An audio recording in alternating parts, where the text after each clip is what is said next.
they knew how to use Jira, and that was like the biggest thing they asked about them. And they were like, gee, I'm so grateful you made us do it. I feel like sometimes the things that I make you guys do might feel like a pain to us, essentially. But it really is not. It really is not. And there's a reason why I'm getting you to do all of these things, you know. There's a reason why I'm making you explore things. It turns out as well, people who were doing Jira, it allowed them to grow their confidence because it allowed them to feel like, you know what, I actually know this.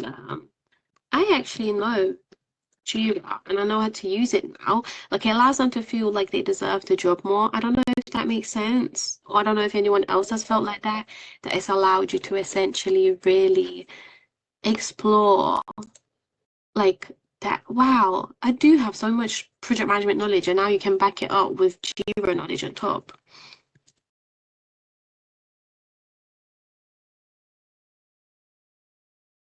Yeah, perfect. Is there anyone else would like to share anything?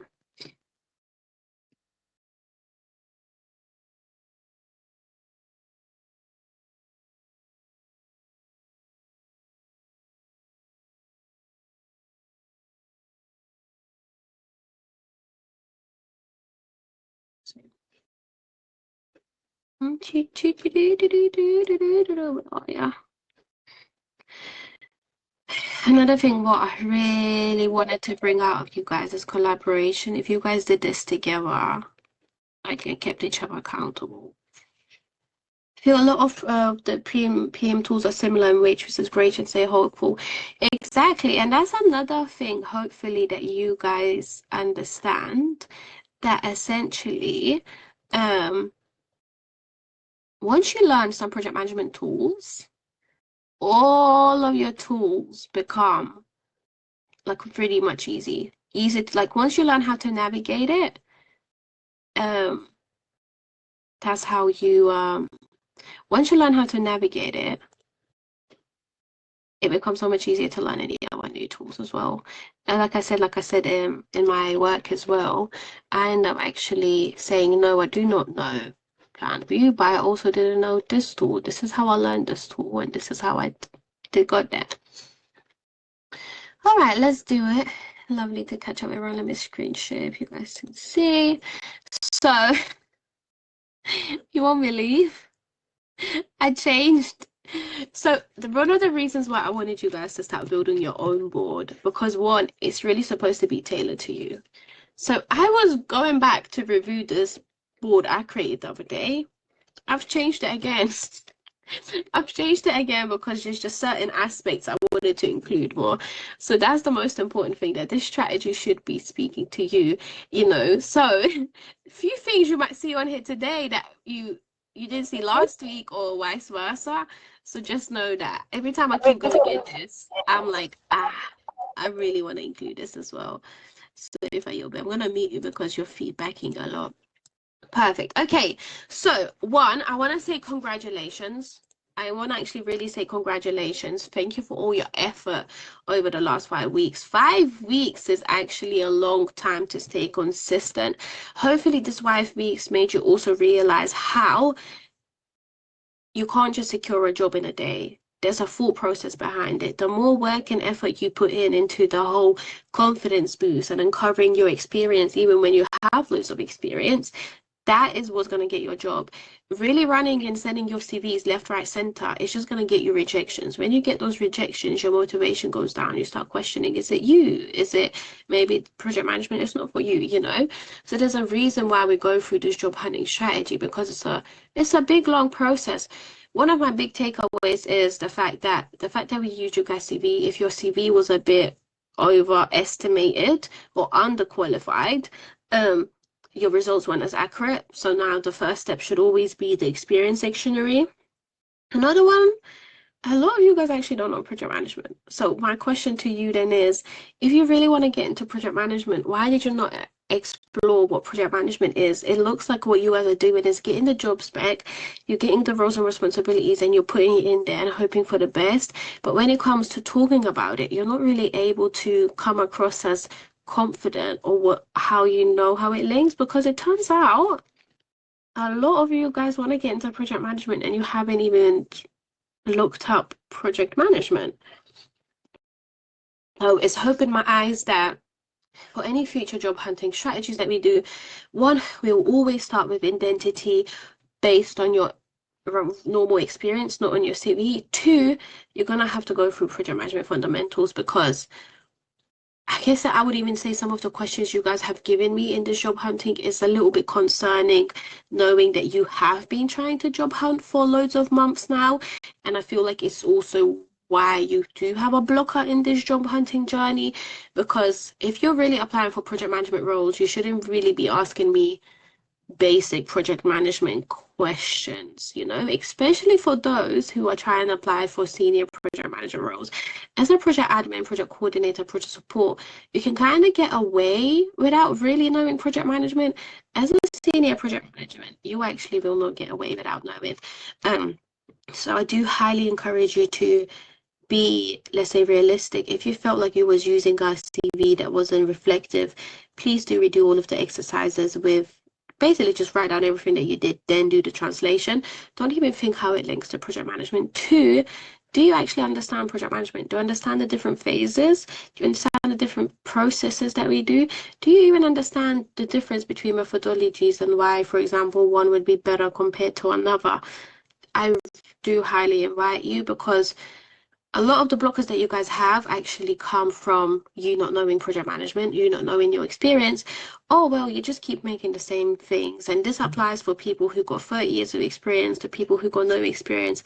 Not a single person has been able to really showcase their value. That's why you are not able to secure a job. So you just need to work on how do you translate your experience, how do you prep for interviews and all of these things, and you'll secure a job. But from even one-to-ones that we've had, one-to-one coaching or just one-to-one chats, I know it's very demotivating when you're not getting a job, but sadly, not really a single person that I have spoken to. Of course, I haven't spoken to everyone, and I haven't coached everyone because it depends if you book the coaching. But every single person that I've kind of spoke to, I had a look at their CV or stuff like that. Not a single person in this course has been ready to go and secure jobs. So rather than sending your CV everywhere and missing shots is pointless, be realistic, revisit this whole job hunting strategy and take it step by step, because if you go jump to the next step and you just start applying for stuff, this is why you guys are getting rejections left, right, and center. This is why you're not securing interviews, or if you're securing interviews, this is why you can't get through. You haven't done, let's say, the work behind the scenes to get you there. There's nothing bad with it, and I coached a CFO, and you would think someone at CFO level would be able to just come and do it like this, right?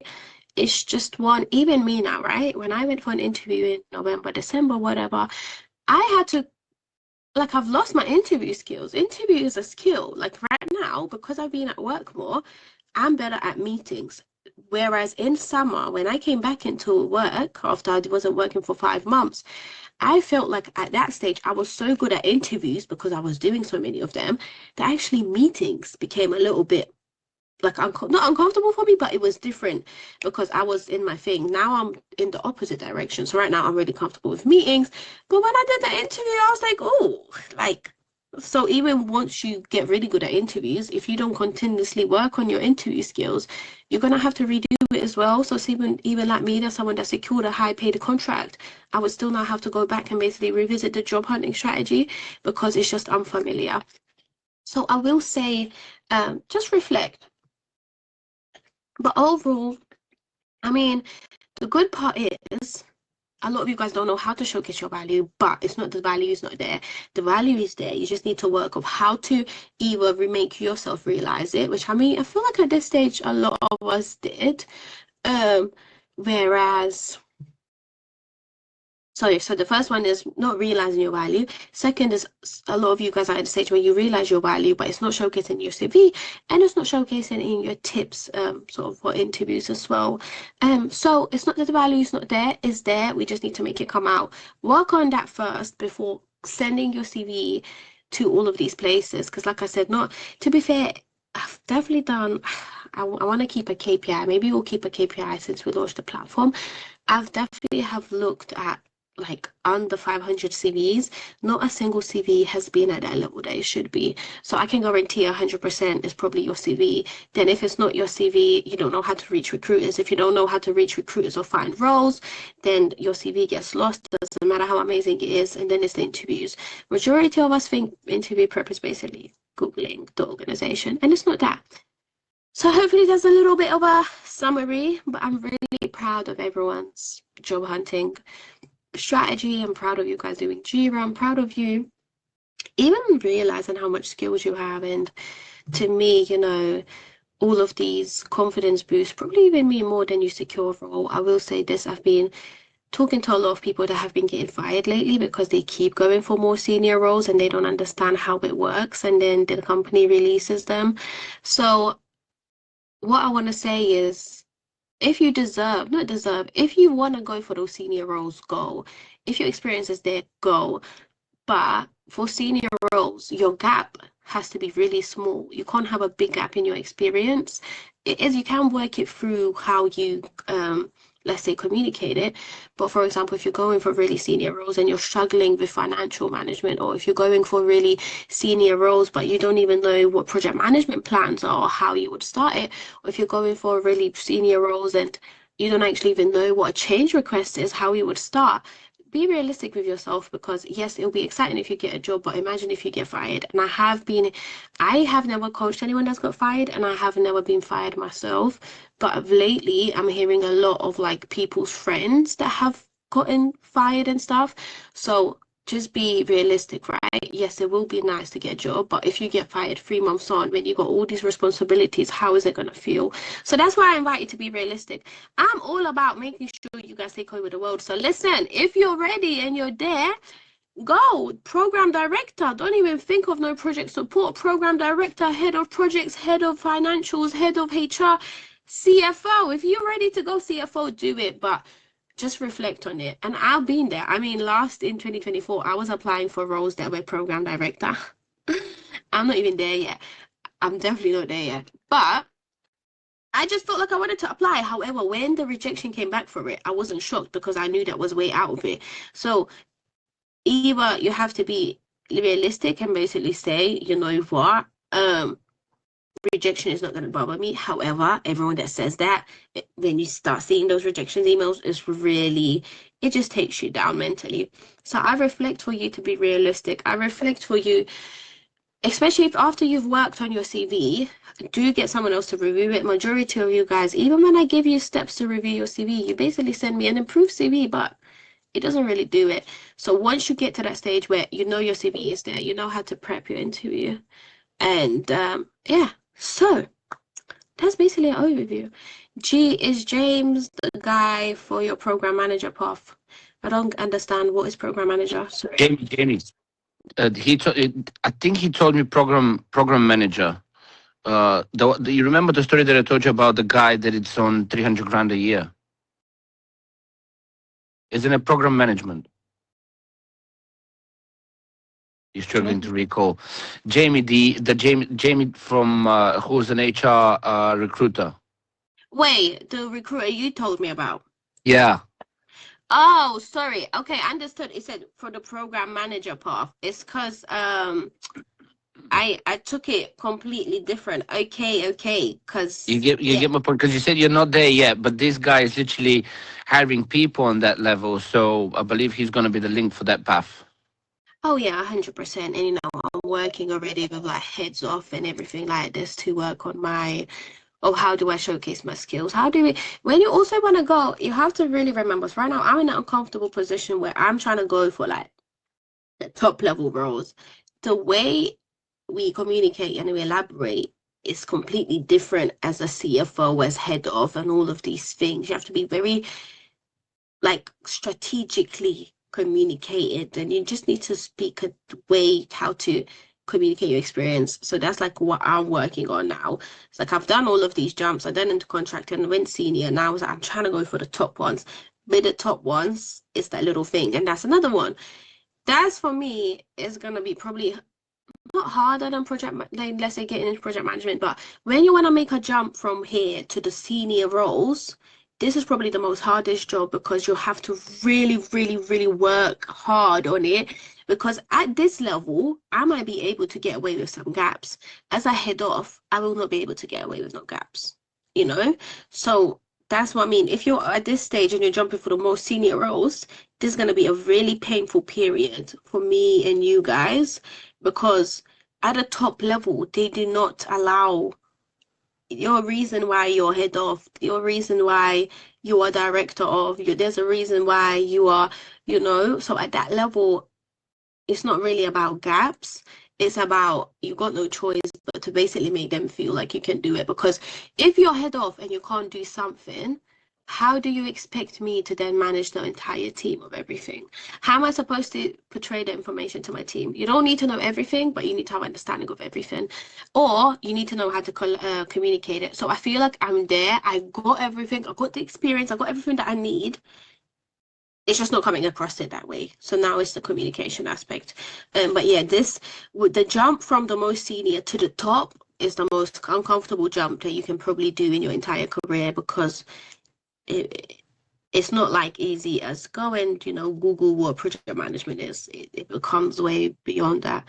So yeah. So hopefully this discussion just allowed you to, one, be realistic, reflect, and then realize if you are going for way more senior roles, you have gonna have to put in way more work than someone that's going for a project coordinator.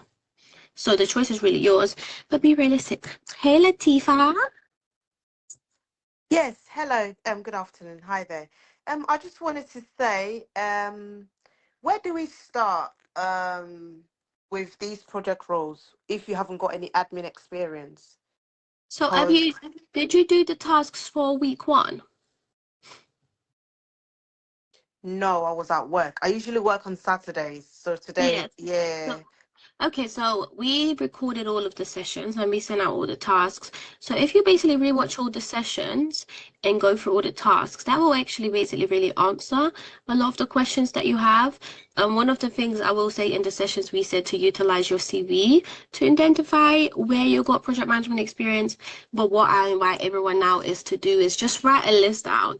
Don't even think how it links to project management. Write everything that you've done, and week one exercise basically allows you to go and translate that into project management. And then on week two exercise, it basically allows you to map which role you fit in the best. So if you do those 2 week exercises, it will be much Okay. easier for you. Okay, all right. Thank you very much. Yeah, so do those exercises and it will answer. So that's why I asked, because I was like, you know what? There's no way you have done the exercise and you feel like this, because we've done the whole boost. Not sure if my question will get answered here. What are best places to look for roles? I know you have LinkedIn Read. So actually, this will link nicely into our Project World Takeover celebration. This will link nicely into our Project World Takeover celebration. I got exactly a place that will give that to you, Michael. I got exactly a place that will give that to you. So let's do it. Let's do it. All right, let's screen share. So I'm really excited. So this is last week. I'm going to run you through the full job hunting strategy. I'm going to sort of go through again why we're doing it in Jira. I will say this, I wanted to have all of this in Jira. By the time I changed it again, it was too late. So maybe what I'll do is I'll take a screenshot. I'll get it added into Jira, and I'll take a screenshot so you guys can see what it looks like visually. But I'll keep changing this. And again, if I have a Sprint or Epic in here that doesn't make sense to you, don't use it. Go, this is your job hunting strategy. This is not Gigi's. This is a strategy that worked for Gigi that got her a contract that pays her $450 a day, right? This is the strategy that worked for me. You don't have to fully follow that strategy. You can go and explore your own strategies. For example, if you go sponsorships, you're obviously one of your big parts of this strategy is going to be sponsorships. You know, so yeah. And basically what we're doing, so anyone that hasn't been joining us, we are using Jira. Jira is a project management tool where you can basically task your project progress. You can do risks in there. You can do a lot of stuff in there. And we're using Jira to track a job hunting strategy. One, to visually see what is it that we need to do. Two, you can basically click done. So the team has basically started working on the Jiras with it. So today I'm going to run you through how I would basically set up my Jira. We basically have epics. Those epics are big tasks that you need to achieve. Then we have stories. So these are the stories that will allow you to achieve those epics. And subtasks are basically those subtasks that will allow you to achieve those stories as well. I'm not really going to go into the difference between all of them because watch the previous sessions, you will see. But essentially, it breaks it down what you need to do. So usually in project management, we have a goal. To achieve that goal, we have some big milestones. In between those big milestones is tasks that we need to do to achieve those. So we're turning your job hunting strategy into a project plan, essentially. So because we're not just job hunting, we're actually running a structured time box acquisition strategy. Why? Because I want you to have time boundaries. I want you to put time boundaries because this creates emotional connection to it. This also allows you to keep the momentum going, and this actually allows you to know when are you doing what. Majority of, not even your guys, because it was mine as well, majority of our job hunting strategy is basically tailoring the CV and sending it. That's not a strategy. That's just hoping for the best that God will bless us with it. So you usually overwork 1 week and then you disappear the next. So if you break it down into epics and then turn it into sprints, it makes it easier mentally to continue doing with it. There's also rejections hit harder when there's no systems, but when you go through the system, you'll basically realize that the reason you got rejected is, well, it was you. It's not the recruiters ghosting you. It's not that the job market was tough. It's the fact that you missed out so many of these different steps. And it's a hard pill to swallow. And for 5 months, I kept going, oh my God, everyone's just hiring more senior people. Oh my God, everyone's just hiring more senior people. I'm just a baby. I can't control that. I can't control that. But I then realized, well, actually, I kept making the same mistakes. So rather, of course, the market is bad. Of course, there will be recruiters that are there. Of course, all of these things exist. Ageism exists, racism exists, sexism exists. All of these things will exist, but we can't control that. So let's focus what we can control. And that's our job hunting strategy. And hopefully, as we go through this, you start realizing how, like I said, we don't really have a job hunting strategy. So that's why you've been getting rejections. Not that you don't deserve the job, you just haven't been approaching it correctly. I will say I feel like part of me is getting a little bit impatient because people are like, the job market, the recruiters. But then you will look at their CV and their CV is like, hasn't been updated for 2 years, or even if it has been updated, it just doesn't talk how it should be talk, especially if you're going for those senior roles. So let's just reflect on what can we do and what can we change, because you guys keep getting constant rejection right now, keep blaming it on others, whereas it's just you haven't done the work. The more rejection that you get, it's not nice. No one wants to get rejected. Mentally, it starts affecting you. It's, you start feeling like maybe it's not for me, and it is for you. You just need to have a process that works. So progress feels invisible when you're not able to track it. So hopefully the fact that we track it by sprints, you're able to go tick, tick, tick, tick, tick, tick, tick. You get excited mentally as soon as you tick a task complete, your dopamine goes up. This is like all scientific things. So I've also been like, because I get loads of energy at like 3 a.m.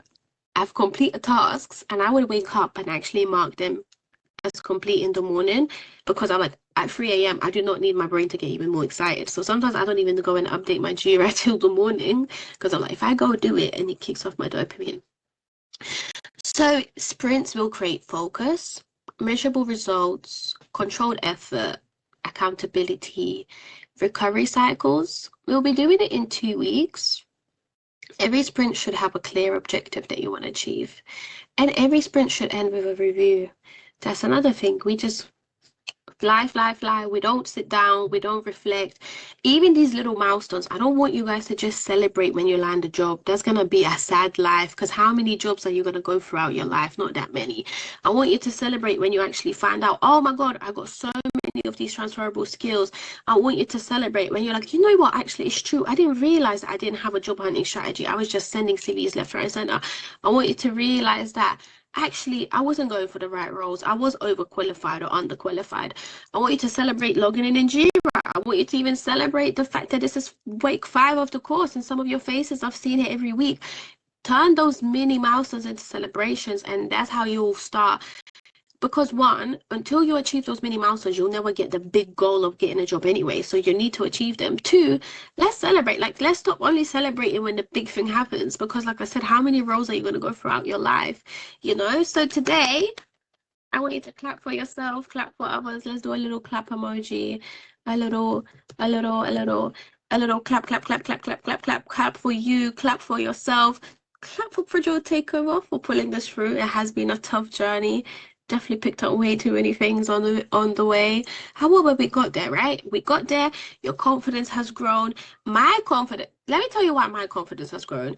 I always knew what we do with PWTO Takeover is amazing. I always knew these job hunting strategies work. Actually, we need to clap for someone. I'm so sorry, I forgot his name.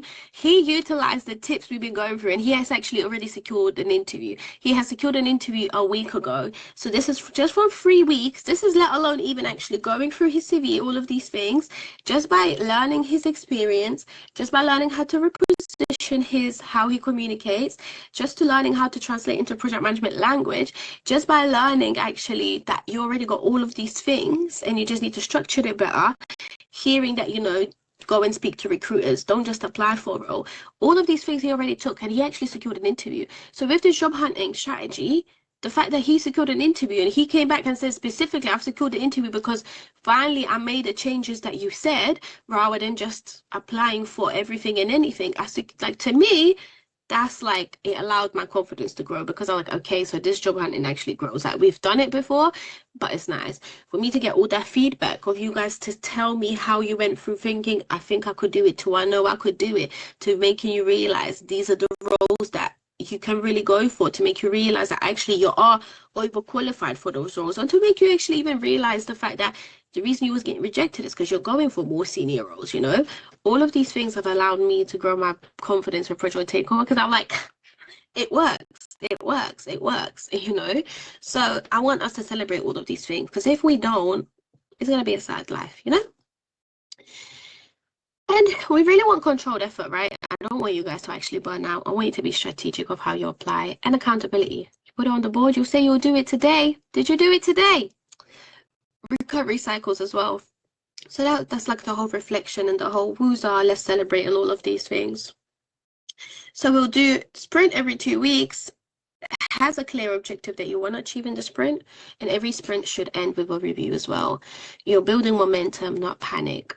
So this is how I've broken down the new sprints. Sprint 1 is in clarity.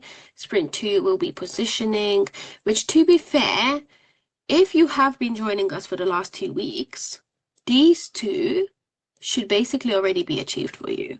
You should basically be able to go through these sprints and basically say you are able to recognize your experience. You do have clarity how your experience fits. So hopefully Latifa is with us in sprint 2 by like the end of the week, But a lot of us basically, we even kind of covered sprint 3, because market entry is like what role you want to go for. So technically throughout this 5 weeks, we have already done quite a few of the sprints that you guys need to do, Then volume and visibility, interview strength, refinement and conversion, and sustain until offer. So basically what happens after all of these are kind of like at the start. Sprint 7 is like again, because remember, Agile is all about iteration.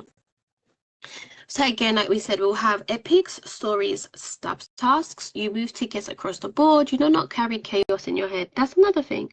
That's how I felt. We'll go into my lessons learned with PWTO Takeover platform, but guys, at 3 a.m., it looked like we're not going to have a PWTO Takeover platform today. We're going to go into the whole backstory after. The only way I was able not to panic is because I basically utilized epics and sprints. And rather than here crying about it, I even went to my mom and I was like, that's it. I messed up. There's nothing here today. My mom was just looked at me like, she said, well, I mean, that's not true. She's like, there's never a thing where something has gone wrong and you haven't managed to fix it. And then I started thinking, like, I think that's the project management approach in me, because rather than dwelling like, oh my god, the platform's not gonna be here, I sat here like this for like a minute.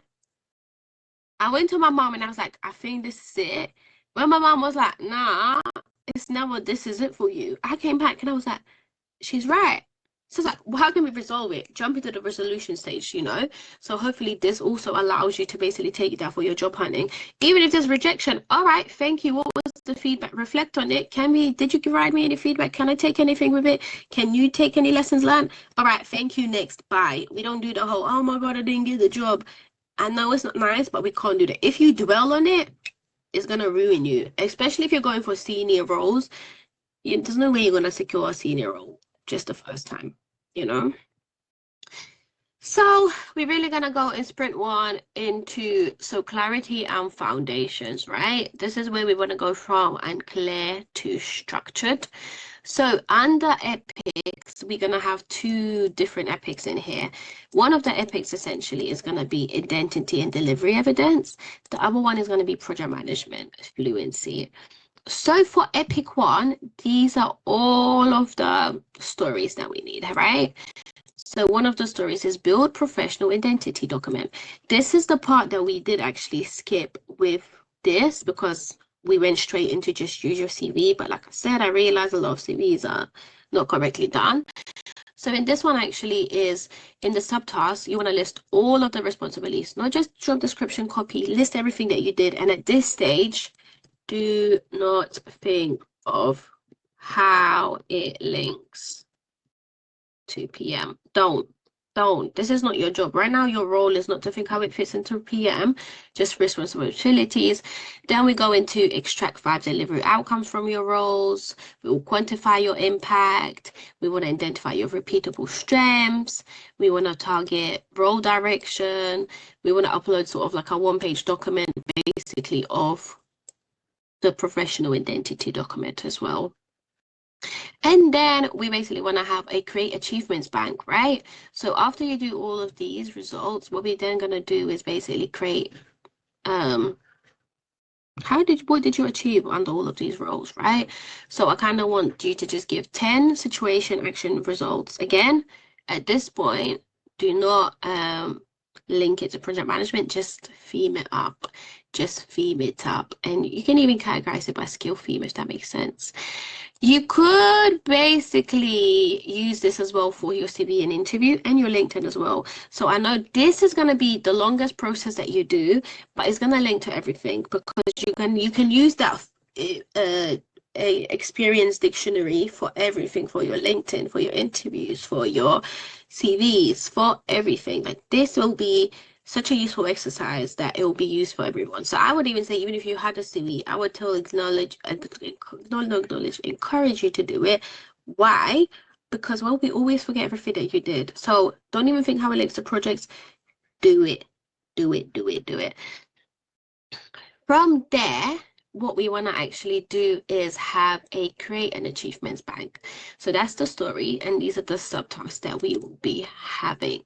So if we complete basically all of these subtasks, which allows us to complete the story, and we complete all of these subtasks, which allows us to build this story, we essentially complete epic 1 by completing all these tasks. So can you see if I just said you guys need to go and do identity and delivery evidence? That's very vague. What does it mean? So that's the big goal that we want to achieve, but how are we going to break it down? So start breaking down these steps in your brain. So 1, it's not as overwhelming. 2, it's easier to achieve. Really, I'm not gonna lie, as I am going through this, I'm realizing how, let me quickly check, can I import? Because basically as well, you can import stuff into Jira. I'm not gonna show you guys how to do it. I don't think you guys should import at this stage because essentially I want you to learn how to use it. But once you know how to use it, you can import, but I don't remember if it's paid for only. Let's see. Where is it gone? Oh, and this is where you can click your work types and all of these. I think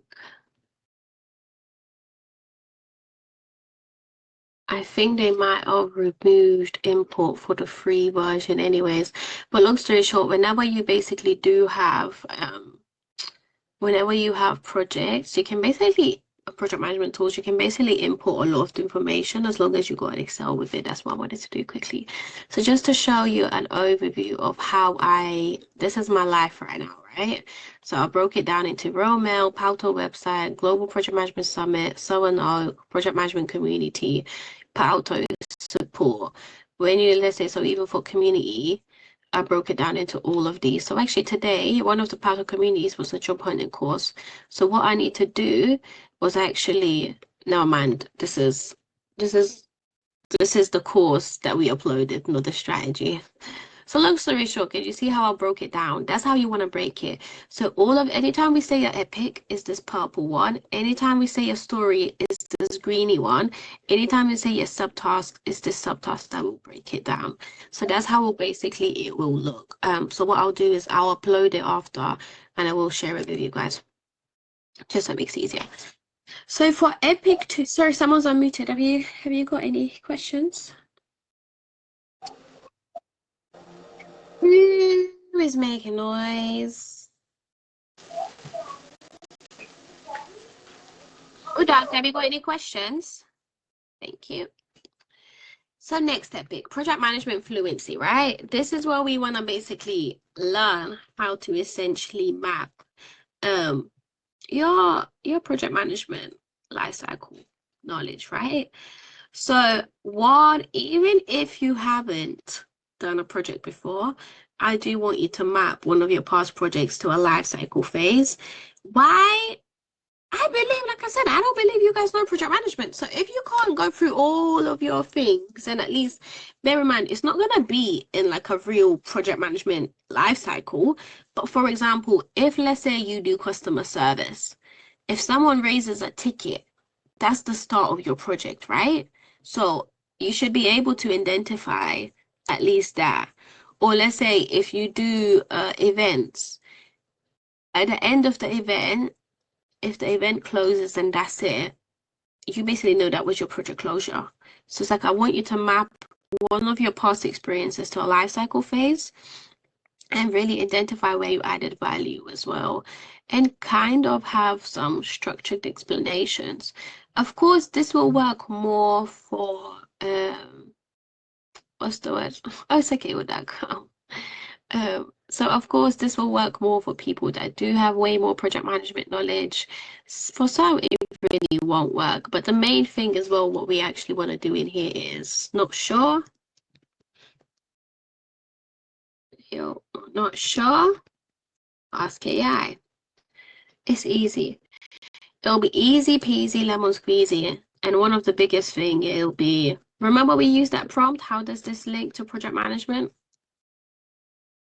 This link to PM transferable skills.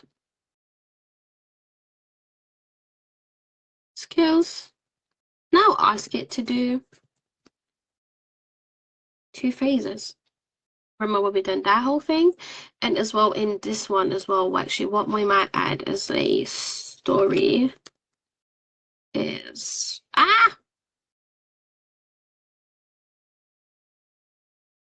utilizing AI. If you are confused, AI will be your best friend. AI should not talk for you though. AI should only use your language. This is agile and waterfall fluency as well. Again, this story will really depend what role you're going for. Because if you're going for project support, no one's going to expect you to know.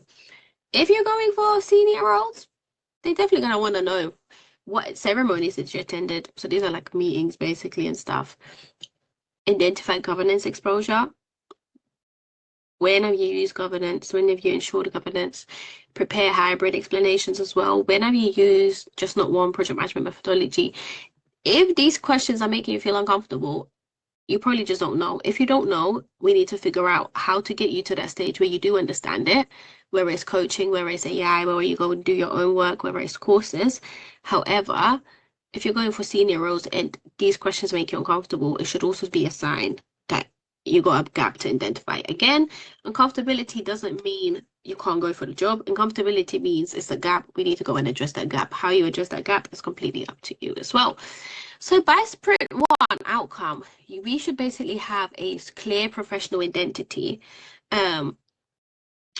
We should basically have at least 10 strong evidence stories. Remember, at this point, we are also doing it not in a project management way, so do not think about it. And we really should have your basic project management language confidence as well. If you do not have these, do not move forward. If you still don't understand how you got so much transferable experiences, do not move forward with it. Like, I think that's what happens. People, let alone, people are not even thinking about this stage. People are going to this sprint straight here into freaking interview prep. Like, people are not thinking, how does their experience align in all of these things? People are not thinking, how can I explain project management? Again, like I said, if you're going for project support, project coordinator, I don't expect you to do this story. If you are going for a senior one, I expect you to be freaking amazing at this already. Sprint 2. So now we're gonna do all of this strategic positioning, right? So we structured all of our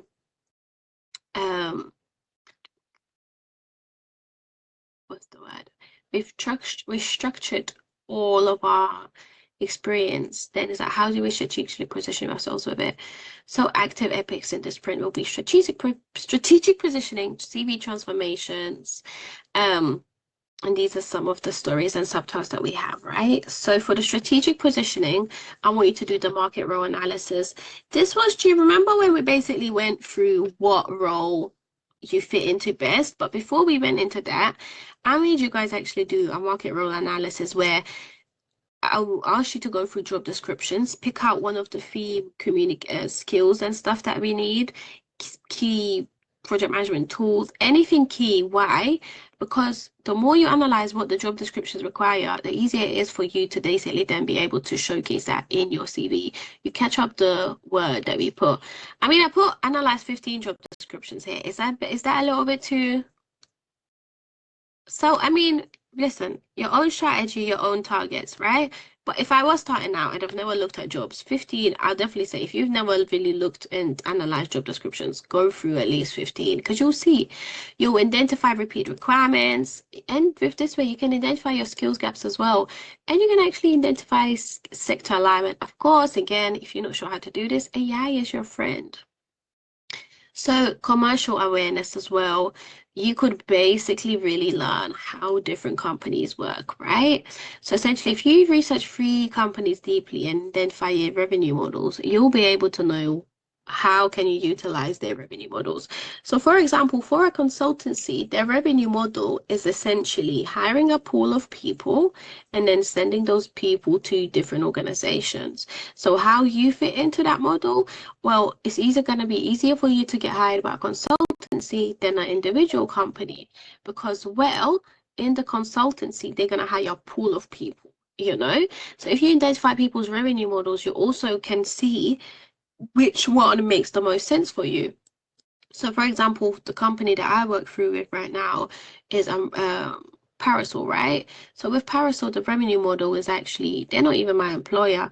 They just basically do my payroll and essentially I'm paid. So ProMail pays CLO pays them, they pay me. However, the revenue model, the way it works is that's how I'm able to go for contracts that pay me way more money. So you basically just need to have a look what different revenue models businesses have and how you really fit into that as well. And project drivers as well. And, you know, just basically prepare 3 commercial talking points. One of my questions was actually on the revenue model. I panicked. I kind of was able to do it, but I wasn't able to be concise with it. So yeah, so once you know businesses revenue models, they also actually want to, and you to understand, are you understanding what revenue model you're coming into as well? Now what we actually want to do is for CV and transformation. So revise summary aligned to target role. Using all of our experience here, we want to rewrite our summary, right? And remember, this is not a job hunting strategy showing you how to do it. So I'm not going to tell you how to rewrite your summary. You just need to know that that has to be one of your steps. after you do the whole, so these are the steps so far, right? Identification of all of your skills. What role do those skills fit in the best? Once you found the role, you need to basically start amending your CV and all of these things, right? So I'm not going to go into the steps how to rewrite your summary, but you need to know that while you're building your master CV, you should basically have a summary aligned to the target role. You also want to convert responsibilities to outcomes. Again, I'm not going to show you how to talk about achievements. One of the biggest problems that I've seen, and I used to do myself as well, I used to talk about what I did, not what I achieved. No one really cares what you did. Everyone cares about what benefit did I bring. Metrics, all your KPIs. This is all the data, numbers, statistics, percentages. They be all over. Reorder your experience strategically as well. Always go from latest to oldest, to be fair. Yeah, like keep it like I've seen CVs where they pull out the one that they think is the most beneficial at the top and then the rest go down. But basically just reorder in a strategic, not alphabetical. What's the word for time? Can you do one-to-one CV help? Yes, Ellen. Yes, definitely. Message me, drop me a message and we'll definitely do. And to be fair, a lot of the time, majority of CVs need a lot of improvement. Like I said, even my own CV did it because no one really tells us. And they said, like, even when I started job hunting in 2024, they're like, you can get away with entry level for this CV, but you won't be getting away with contractor level. So there's nothing wrong that we don't know. We just need to explore that. What is it, right? And one of your essentially one of your things should be as well upload version 1. So again, can you see how after all of the stories there's a little thing, upload your CV, upload your job dictionary experience, because I want to see outcomes. One, mentally, I feel like it'll make you feel like, okay, I got something together. So then it's like ticked off. Two, a lot of people tell me they've done it, but they don't actually share it with me. And then when they don't share it with me, I'm like, I don't think you did it. So this is also to make sure you do it. Again, of course, I'm not here to keep you accountable. This is a strategy that you'll be using by yourself, unless you do want to work together. But it's for your own good as well, right? So get into your head that every epic, I want to produce something tangible. So in your brain, you can also be like, okay, I've worked on this before. I do also want you next to be able to tailor your CV for 3 roles. So actually a lot of you guys, and a lot just in general, we don't tailor our CVs. I promise to you, an untailored CV is a shit CV. Stop focusing on applying to 100 jobs. Start preparing your CV to a good quality and really tailor it.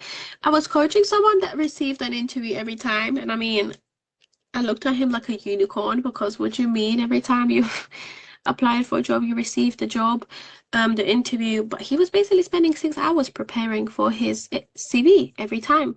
So imagine if in a week, rather than sending your CV to 100 places that it's not tailored, it's not specific, you spent like 6 hours on your CV. You don't think the difference will be able to tell? But I will say his blocker was that he wasn't spending those 6 hours to prepare for jobs, interviews. So he was doing all of this amazing work, and then it was kind of going, So you also have to identify your blockers. If you're not getting interviews right now, it's definitely your CV, or you don't know how to reach recruiters, or you're going for roles that are way overqualified or underqualified. That's one of those blockers. If you are getting loads of interviews like I was, or my client was, essentially you wasn't prepping enough for that interview. That's where your biggest blocker is. So depending on which stage you are, your blockers are completely different. So if you're securing interviews left, right, and center, your CV probably doesn't need much work. Is then how do you prep for those interviews? So yeah, I want you to do at least 3 roles. I need you to learn that you need to adjust it. Yes, it's long, but an adjusted CV is a useless CV. I want you to have separate versions. So in your versions, if you're going for different ones, it should basically say like generalist PMO, generalist PM.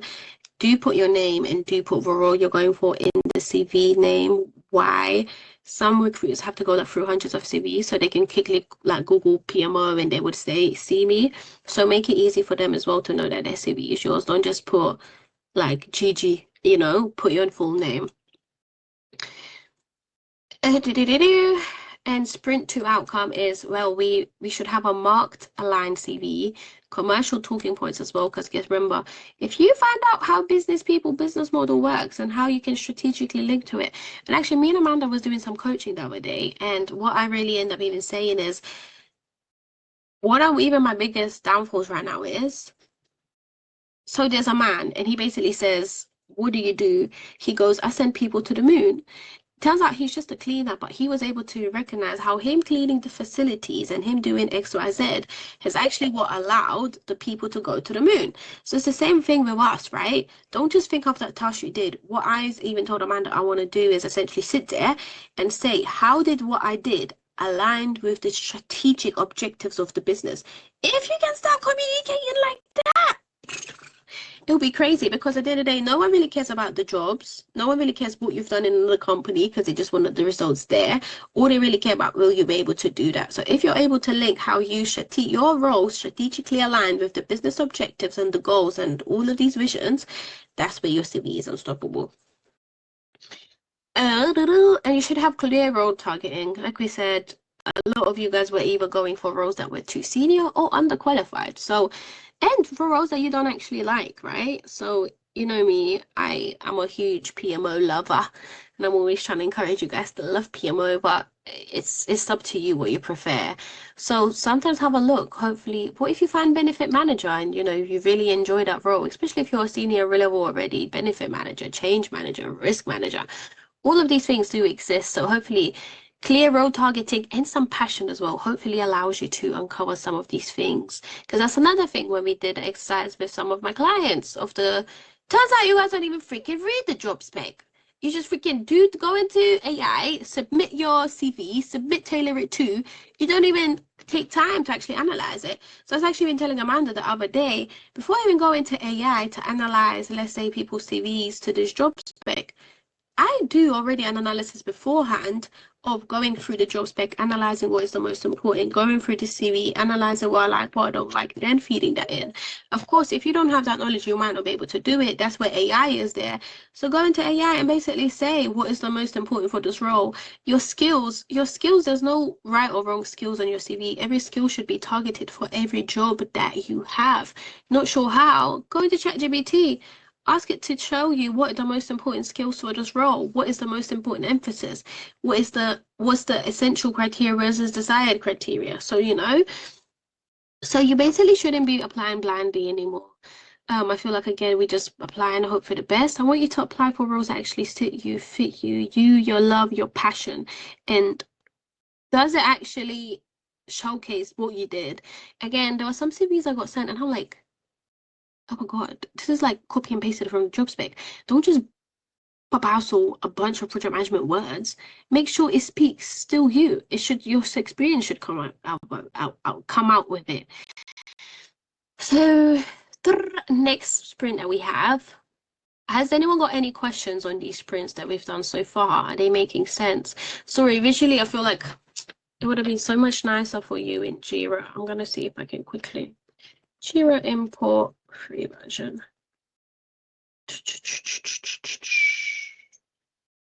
Okay, can import data from third party, then import file into chat.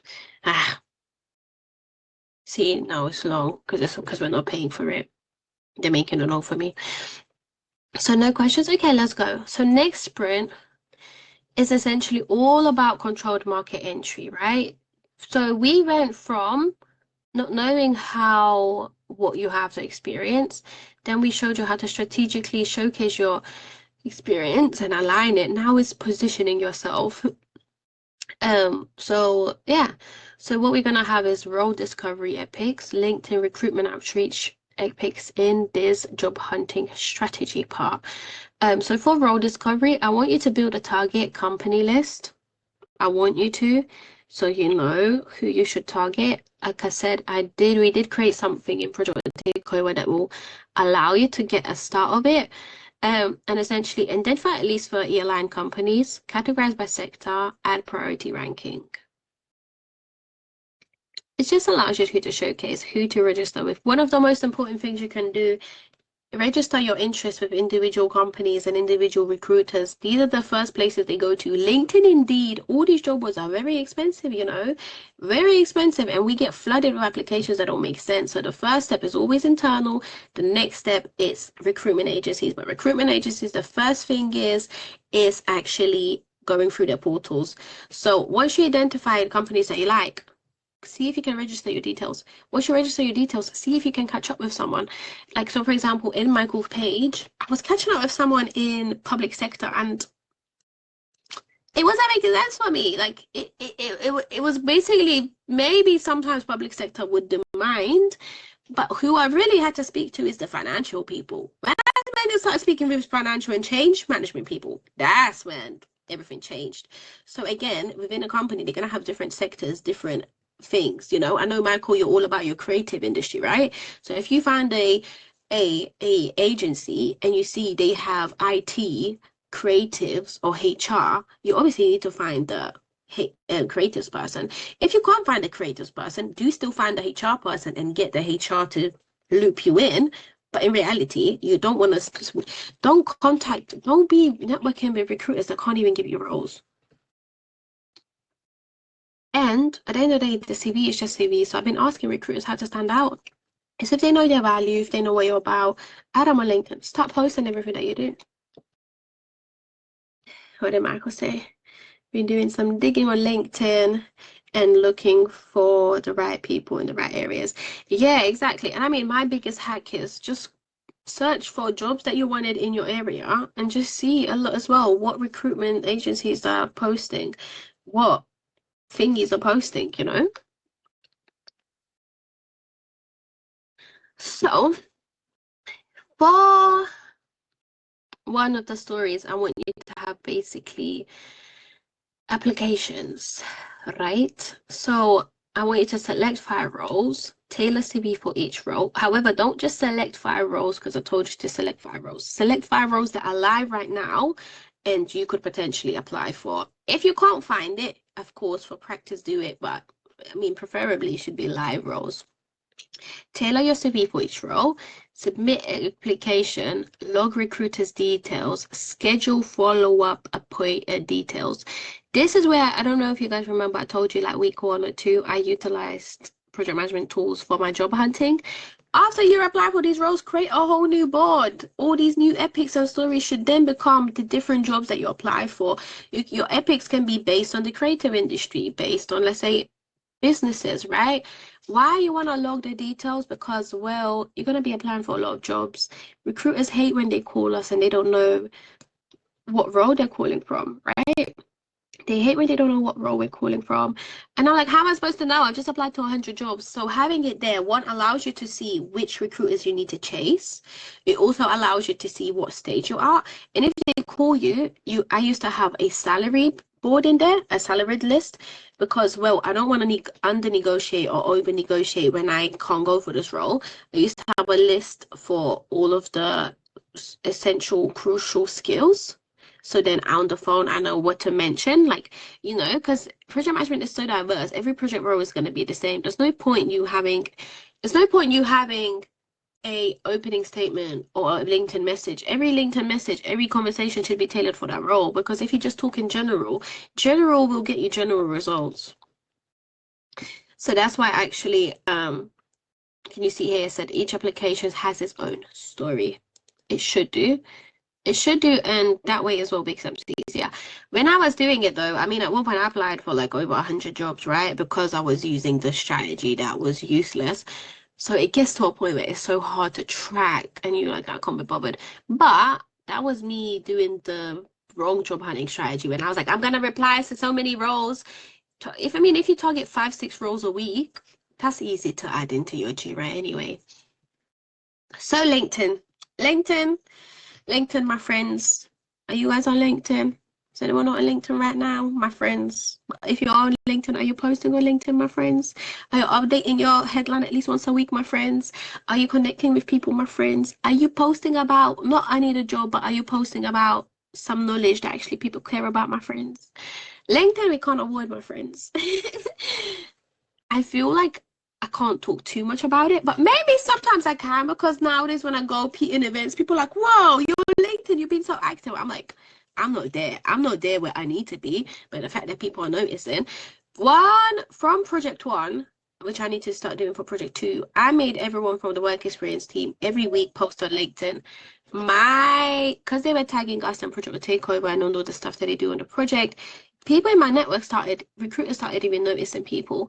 But the difference then was when they clicked on their profile, there'll be no pictures, there'll be no information, there'll be none of this. So they would like leave it, right? So whoever just joined, could you mute yourself, please?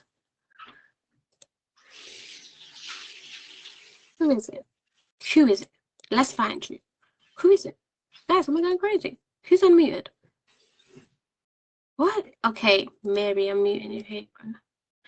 Thank you. I do feel me when I mute you guys, but it's loud. Like you guys are taking us. I don't know if Mary you were showering or doing the dishes. You took us there with you. So yeah, LinkedIn, you can't avoid. LinkedIn has to be strong. So profile optimization, subtasks. You have to rewrite your headline, rewrite your about section, update experience with outcomes. Nowadays, ATS scans need to basically match your CV. If you say in your CV you do risk management, but on your LinkedIn it doesn't say risk management, ATS is going to say you're lying and disqualify you. This whole AI business is making our life easier, but it's getting to the point where they're scrutinizing us to a different thing. So another story is recruiter outreach. Connect with 20 recruiters. You can send structured messages. What I would do first is go and spam and like and comment on their stuff, because recruiters always get love when they post a role. No one loves their other post. So guess what Gigi does? Before I even post that I want to go for the role, I go and comment on the 20 other pages that comments that you've had. I mean posts that you've had. So at the time it says Gidret Moneta commented for this role, you already have seen Gidret Moneta like 20 times on your notifications. Why? Repetition, the more I see you, the more in your mind. So by the time I drop you a message, be like, oh my god, Gidret Moneta messaged me. So I wouldn't even go straight into sending messages. I would lotion them up a little bit. That's why I think if I was a man, I think I would be like Lick Cannon. Like the way I would approach ladies. Well, like you get what I mean? Don't go straight for the kill. Lotion them up, make them feel love, show them some attention, appreciate what they're doing, then hit them and go and get the nyash, That's why man, you guys don't make sense. So I want you to start thinking the way we should approach recruiters is how man them approach girls in a correct way, not in the freaky hyena way. We should be putting in effort, making them feel special, making them feel like the one, taking care of them, appreciating. That's how I need you to think of recruiters, like a little, not, hi, give me a job. Who likes that? No one likes that. I don't like that. I don't even like you, but you guys just message me straight. What's Whereas there's some people like, hey, G, thank you so much for what are you doing and all of these. Like, you got no clue how this has helped with this and this. Then I'm like, what you need from me? Like, come. Some people don't even freaking say hi to me. So I'm even like, the way some of you guys message me, I know that's how you're messaging recruiters. So I wouldn't respond to you either, because you're attacking us. Hyena, straight. No, hello, how are you? No, nothing. Communication is the biggest thing in project management. And the way people are struggling to be nice when communicating with me, especially when they need something, and like you got no hope in the project management world anyway. So yeah, we basically also want to log responses, right? Keep a track of who you caught up with. Another thing, don't just introduce yourself, catch up with them. There was one recruiter, I would catch up with them every month. Of course, not everyone will, and you will find those recruiters that will. And that's another thing, right? Not every single recruiter will be your friend. Find those recruiters that you can get closer to, but what's importantly is they need to know that you can deliver what you need to deliver, because at the end of the day, it's money to them, right? So you need to do your best, even when you're catching up in a normal conversation. Chuck in how you have done X, Y, Z, and you've saved all this money and You need to, because the more they know, this is what you're good for. So it got to the point where certain recruiters would say to me, gee, as soon as I hear governance and project management tools, you're in my head. Because that's all I'm about. I posted about on LinkedIn. That's all about I talk about when I'm with them. So that's how, and this is brand. That's another thing. Your brand has to be big. And LinkedIn allows you to build a big brand. Big brands are not just for businesses. Big brands are for your career as well. So essentially, you want to know, how do you build your brand? So someone, you're known of something, right? what do you want to be known for? Is it change management? Is it risk management? Is it project planner? Like, you have to be known for something that you love and you're passionate about. Go talk about it on LinkedIn to the point where people associate you as an expert in that area. You know, one of the big interviews that I did in essentially the big interview that I did for assistant head of risk management, I only got it because I was posting about risk management event that I'm talking about in APM. Well, one as well, this also comes into a big step that if you do want to take over the world in project management, you have to get involved with communities like APM, like Project World Takeover. Because once you start getting associated, like, I'm pretty even gassed. Like, people have even said when they hear people know about Project World Takeover, it makes them feel like they're a different type of caliber of candidate because they have seen the things that I teach and the things that we do, to the point where people even ask me, like, have they coached? Like, to the point where if I recommend a person, first thing now is, have you coached them? No, I haven't coached them. Okay, so they won't really come. Like, nowadays, people are basically even saying, if I'm coaching people, they feel like they're getting a mini version of me. So it allows them to feel like they can trust them more. So it's these little, what are they called? Not recognitions, but affiliations with certain, even me, I love the APM, and I mean, I didn't use them for my own benefit. But when I won the award for the educational ambassador, I wish I was serious about Project Wotaiko, like it didn't exist, because the way I could, I mean, I still can. So I'm gonna be flooding with my APM stuff because automatically, when I was associated with APM, the level of me, my value went up. When I went into interviews, I'm talking about APM, the stuff I'm doing for NPM, the value went up. We want to partner up with one university in London, and it's a college, it's a private, or actually a school, it's a private school. When Nathaniel was talking to them, as soon as she said she does XYZ with APM, because it's such a big organization, Nathaniel was like, I'm not gonna lie to you, like I even saw their face switch because it just becomes different, right? So learn how to utilize those little things as well. So what we want to do from outcomes, 5 to 10 quality applications, recruiter conversation started. Don't even start with, I need a job. Start with a human information. Hey, I'm just transitioning from a creative, from this into a creative sector. As a recruiter, is there anything can go? The CV template I'll be telling you guys to use now is, well, actually, I applied for a role. I said to him, this was my first contract. This was for the public role in Michael Page. I went there.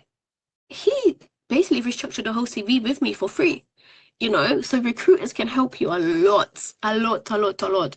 Of course, though, but again, no one wants a leech. So how can you approach them in a way that's not leechy?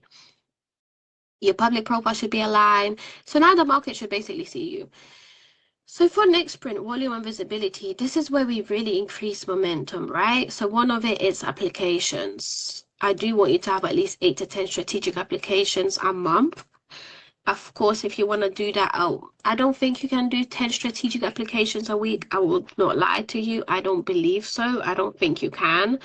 It does get to a stage where you're able to, like, let's say if you did all of these other steps, it's much easier. And I do want you to log in a board and follow up for free results. You'll be shocked how many times people just forget about a role or another role just gets on their minds. Sometimes even actually what happens is the people that they secure the interview, because businesses take so freaking long, by the time they're ready to onboard you, the person went and found someone else. Sometimes even old roles. I don't really advise people to go for roles that are posted more than like few days, but there was one time I applied for a role that was 2 months ago because I really, really liked it. He got back with me. However, how long they took, by the time he wanted me to do an interview, I was already working in Royal Mail. So that's another pickle that these organizations have. They do it too slow. And you know, engagement sprint, right? So this is where I told you about, it's not just about messages. This is not about just spamming people. Comment on 5 relevant LinkedIn posts.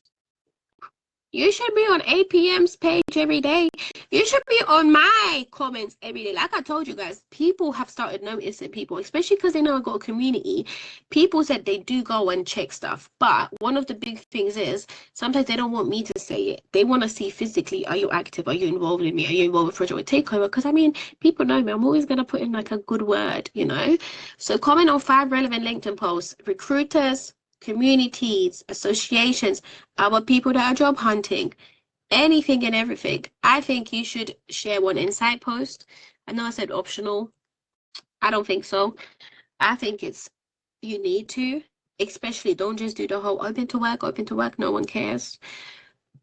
Share your journey. Why are you going into project management? Or at least retweet other posts and just put your 2 cents in it. You need to start coming across as someone who's got something to bring to the table. And you really continue recruitment engagement. So that will be one of your subtasks as well. As a sprint outcome for sprint 4, you should basically see, you should start getting interview invitations. You should have clear feedback. No interviews, you review positioning, not your worth. That's the big thing. If you're doing all of these things and you're not getting interviews, we need to review where did it go wrong. With your CV, is it the structure? Did it pass? Is it not passing ATS scans? Are you maybe not really talking about achievements and KPIs? Maybe you're not tailoring it with your outreach. Are you just messaging recruiters that don't even make sense? Are you going after agencies that don't make sense? If at this stage you're not getting interviews, you need to review what is going wrong and what is the blocker for that stage. So sprint 5, that basically happens when you get an interview. In sprint 5, we'll have interview prep, interview execution. So in interview, as an epic, as an interview preparation, one of it is question bank. I'm going to change that to relatable. Yes, there will be common questions such as when have you done with difficult stakeholder? I mean, you can do common and based on you. I think the other day I sent it to Amanda as well. So basically what we did is I just sent the common questions they could ask. I sent questions that they could ask based on her role and her experience. And then I basically did it on just like market, what's they called? Like throw it into like those questions that could make you panic. Why you want to do this? I actually even encourage you to do this now. Can you answer a lot of these questions? You don't know how to do it? Submit the job spec and essentially just ask the provider questions. Again, if you don't really know how to analyze job specs, the output will definitely not be as good as, let's say, if we did it, but at least it gives you some meat. Do all these questions. Can you answer them comfortably? If you can't answer them comfortably, that means you got a gap. So then it becomes a reality check. Can I address this gap, or is this gap too big and actually this will hinder me? It also depends on the skill it is. It also depends on what the role requirement is. Get those questions. I would even say answer those questions and then you can feed it back into your CV. So imagine if we reverse engineered like that. Don't just go straight into doing your CV update. This is my CV. How well does it match to the job spec? What is some of the questions that could come out, especially concerns on my experience? You answer those questions and then you feed it back into ChatGPT to tailor it. Like imagine with all of that, how much more juicy it is. Every time that you do this as well, your dictionary grows because you're able to just keep it as well. And we really want to use it using the achievements bank. So remember, the achievements bank that you have, guess what? This is where you feed in. So technically all you have to do is get those questions, then get your thing. If it's not at the stage where it's not translated into project management yet, you can say, how would I use my experience to answer this in a project management way? So then stop I don't know if you guys are hearing this, like how nicely everything loops in.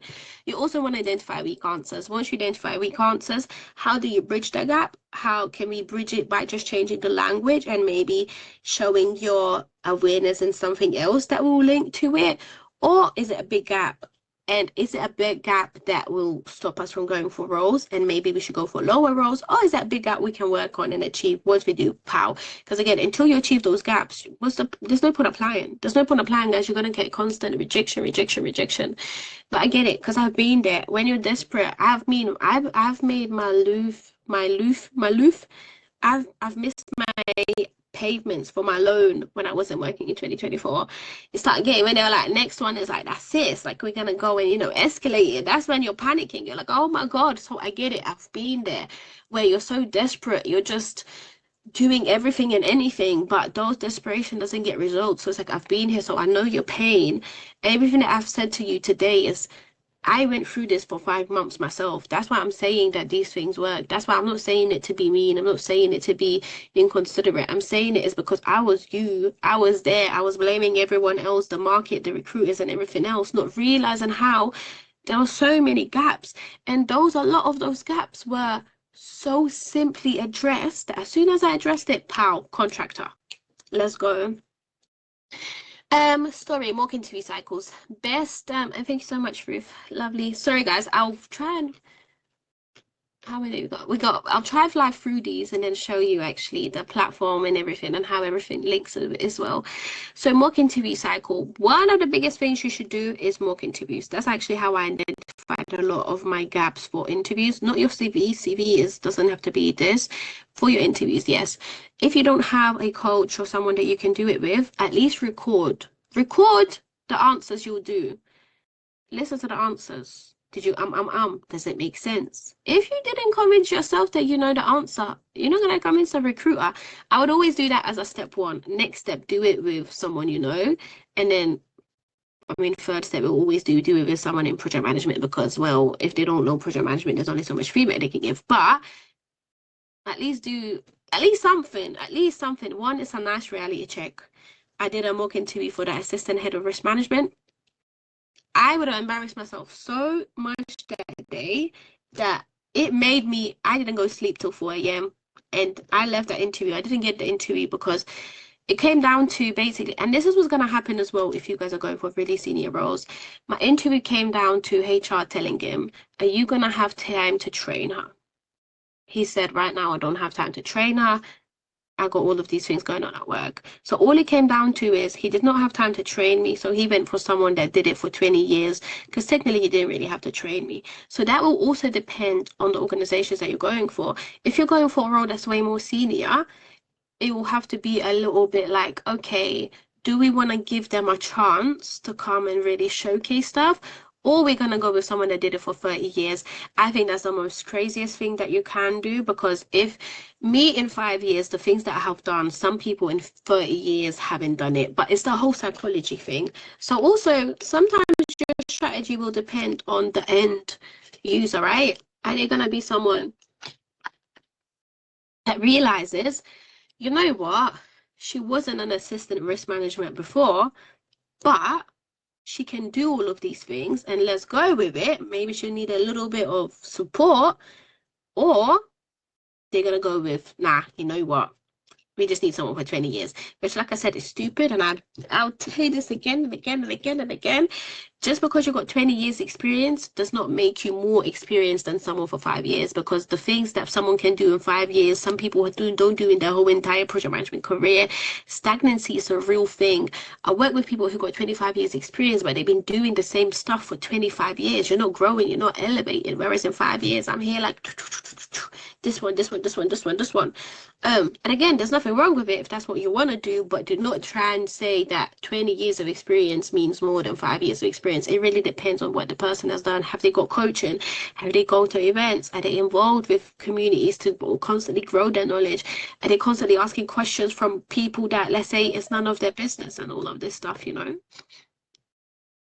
Unknown user. I don't know, we let them in, but scary. So, refine clarity, reduce rambling, improve confidence. Waffling. No waffling. Ensure structure.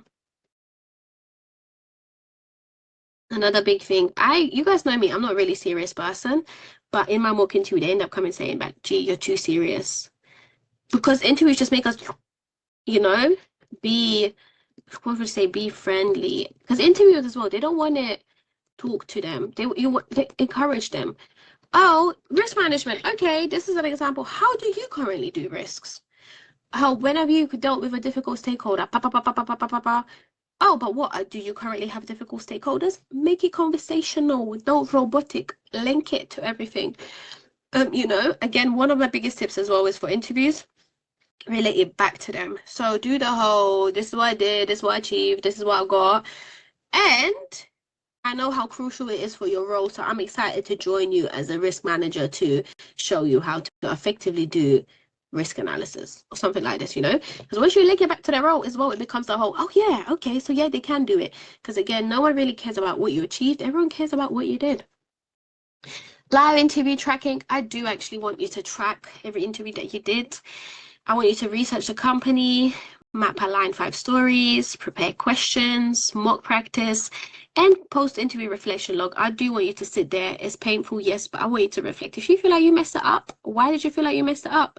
Don't sulk on it. It's lessons learned. We go on to the next. So after sprint 5, you should feel prepared, structured, and less anxious. Sprint 6 is all about your compensation refinement. And all of these, I know we start flying through it, but basically I'm going to submit a feedback form. If you submit this feedback form, I will share all of these epics with you. Like I said, I do want this to be tailored for you, but if it allows you to get an understanding, then you know. So conversation and refinement, right? One of the epics is interview execution. So where are we? I don't do it. Okay, so for interview execution, your feedback analysis, right? Identify repeat feedback themes. It's really hard to get a lot of good feedback, but with mock interviews, identify feedback themes. So my one was structure. I wasn't using enough.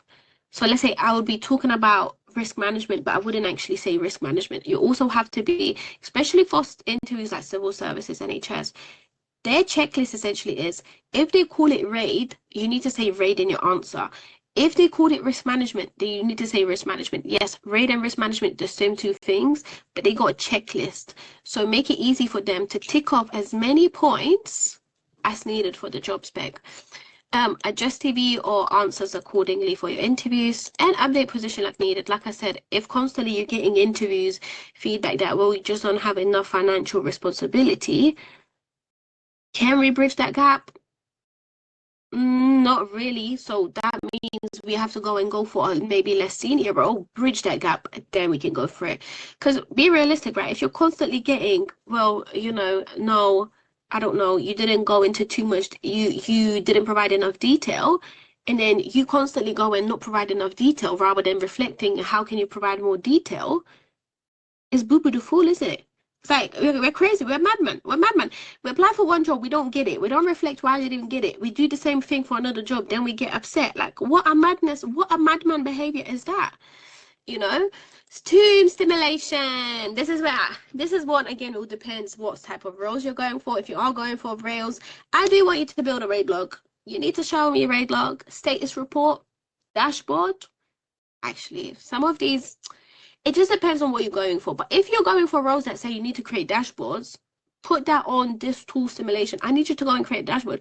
If you're going for a role that's gonna need, I don't know, budget management, go and create a budget manager to showcase that you can do it, you know. Of course, it depends, it's up to you, but I've really realized that you guys don't know how to build a raid log. How can you not know how to build a raid log and you're going for a project manager? So that's why this bit is here to test your, can you actually do what you can say you can do? Again, long, but imagine if you started doing these and practice explaining workflows as you're doing this, because if you need to build dashboard for your organizations and that's one of your things, if you start documenting how you did it, and then you can start walking people through that in your examples.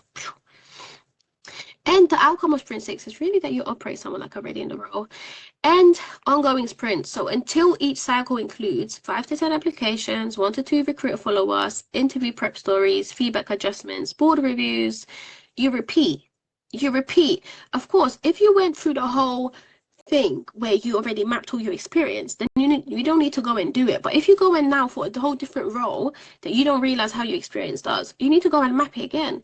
Repeat the steps that need repeating. Do not repeat the steps that don't need repeating. But one of the big things is we don't even do some of these steps, let alone repeat the steps when we're going for job hunting. And I do want you to not have a no emotional you repeat until conversion and no emotional reset. So it's like, I don't want you to soak on it. This is not a soaking thing. I understand mentally, yes. But all right, thank you. Next. It didn't work. Lessons learned. You see how I said the platform was not going wrong? I could have cried. I could have went there. I could have jumped out the window. I could have pretended I'm sick today so you guys don't, know that I messed it up. But I was like, you know what? This is not time to be emotional. This is Next step, what is the resolution to the issue? How?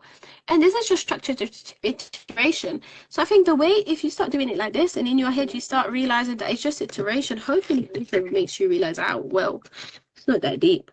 It's just another cycle of agile. And hopefully this also makes you learn how agile works, right? So all these epics, all these sprints. So how I want you to utilize the board properly, really. Plan sprints on day one, move tickets daily, whatever you're going to be working with.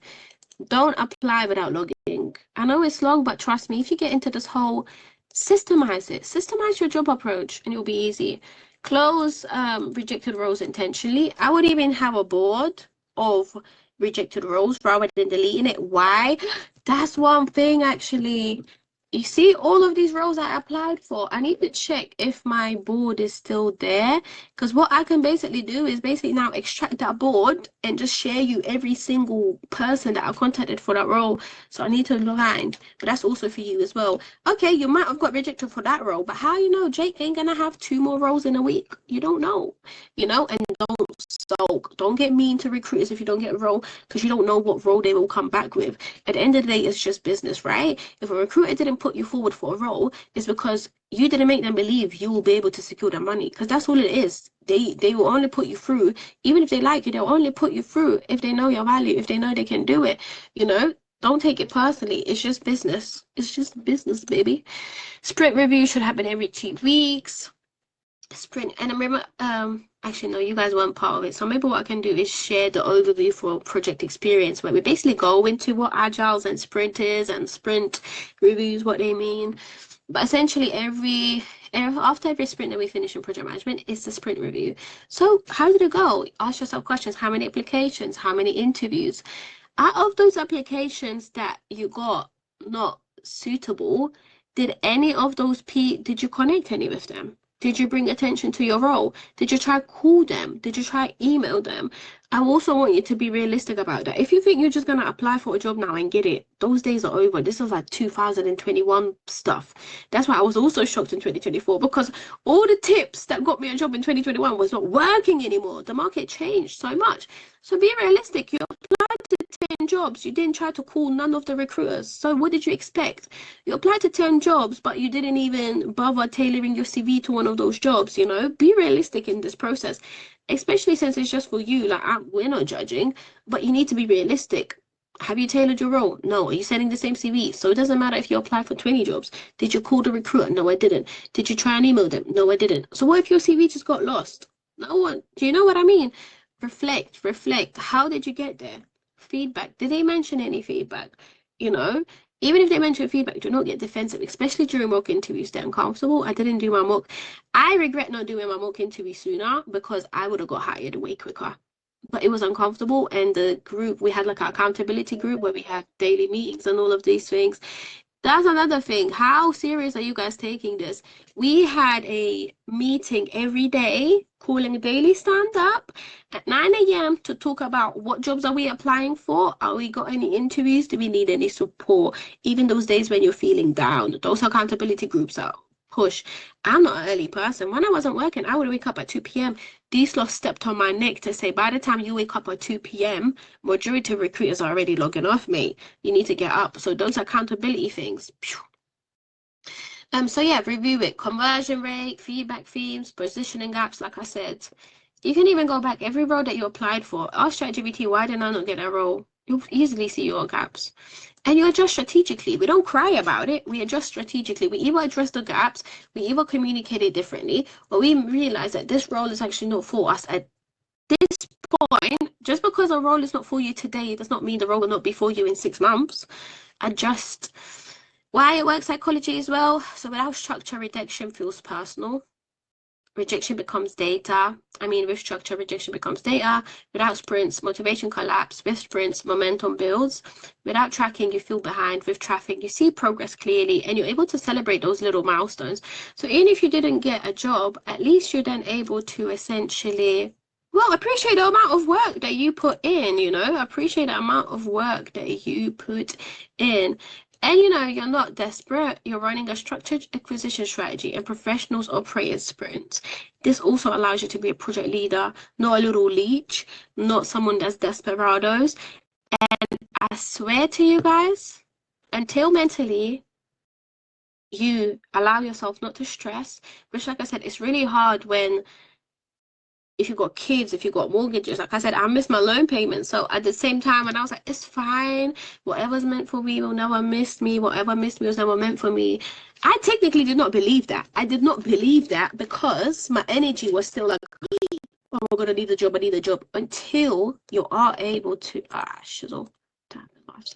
Until you are able to essentially get yourself into a position where mentally one, your energy aligns and you know what's yours will never miss you, whatever miss you was never yours. But sometimes a lot of things miss us because we just keep making the same mistakes.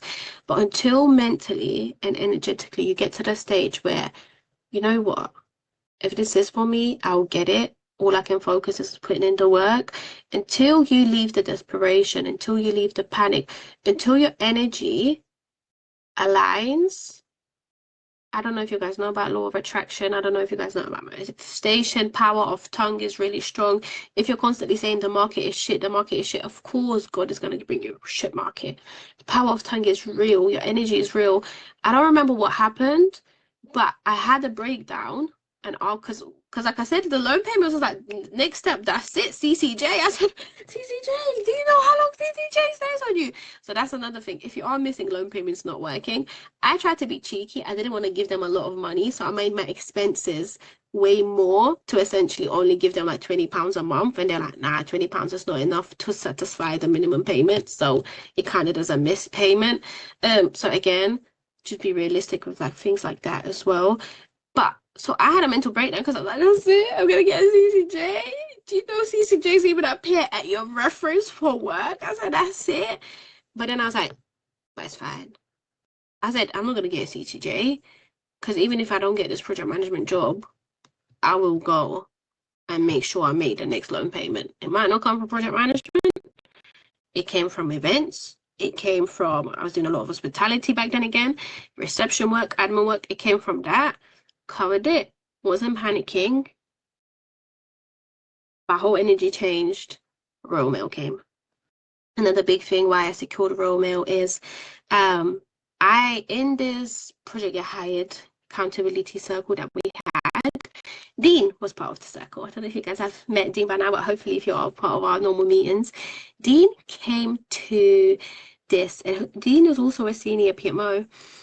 So Dean secured a job. They called him for an interview. Dean said, oh, I can't do it. I just secured a job, but I can recommend G. Because Dean recommended me, they end up saying, you know what, Dean, they scheduled all the interviews already. They liked everyone that's coming. I can take her CV because you're putting a good word, but I can't promise you nothing. But Royal Mail is huge. You never know for the future. We sent my CV. They left my CV. I got an interview in like a day after. That's another thing. Every time I secure a project management job, it comes at a stage of my life where I don't care for it. My first job, I secured the consultancy. I was so happy. Then I was supposed to get sent to a client, HSBC.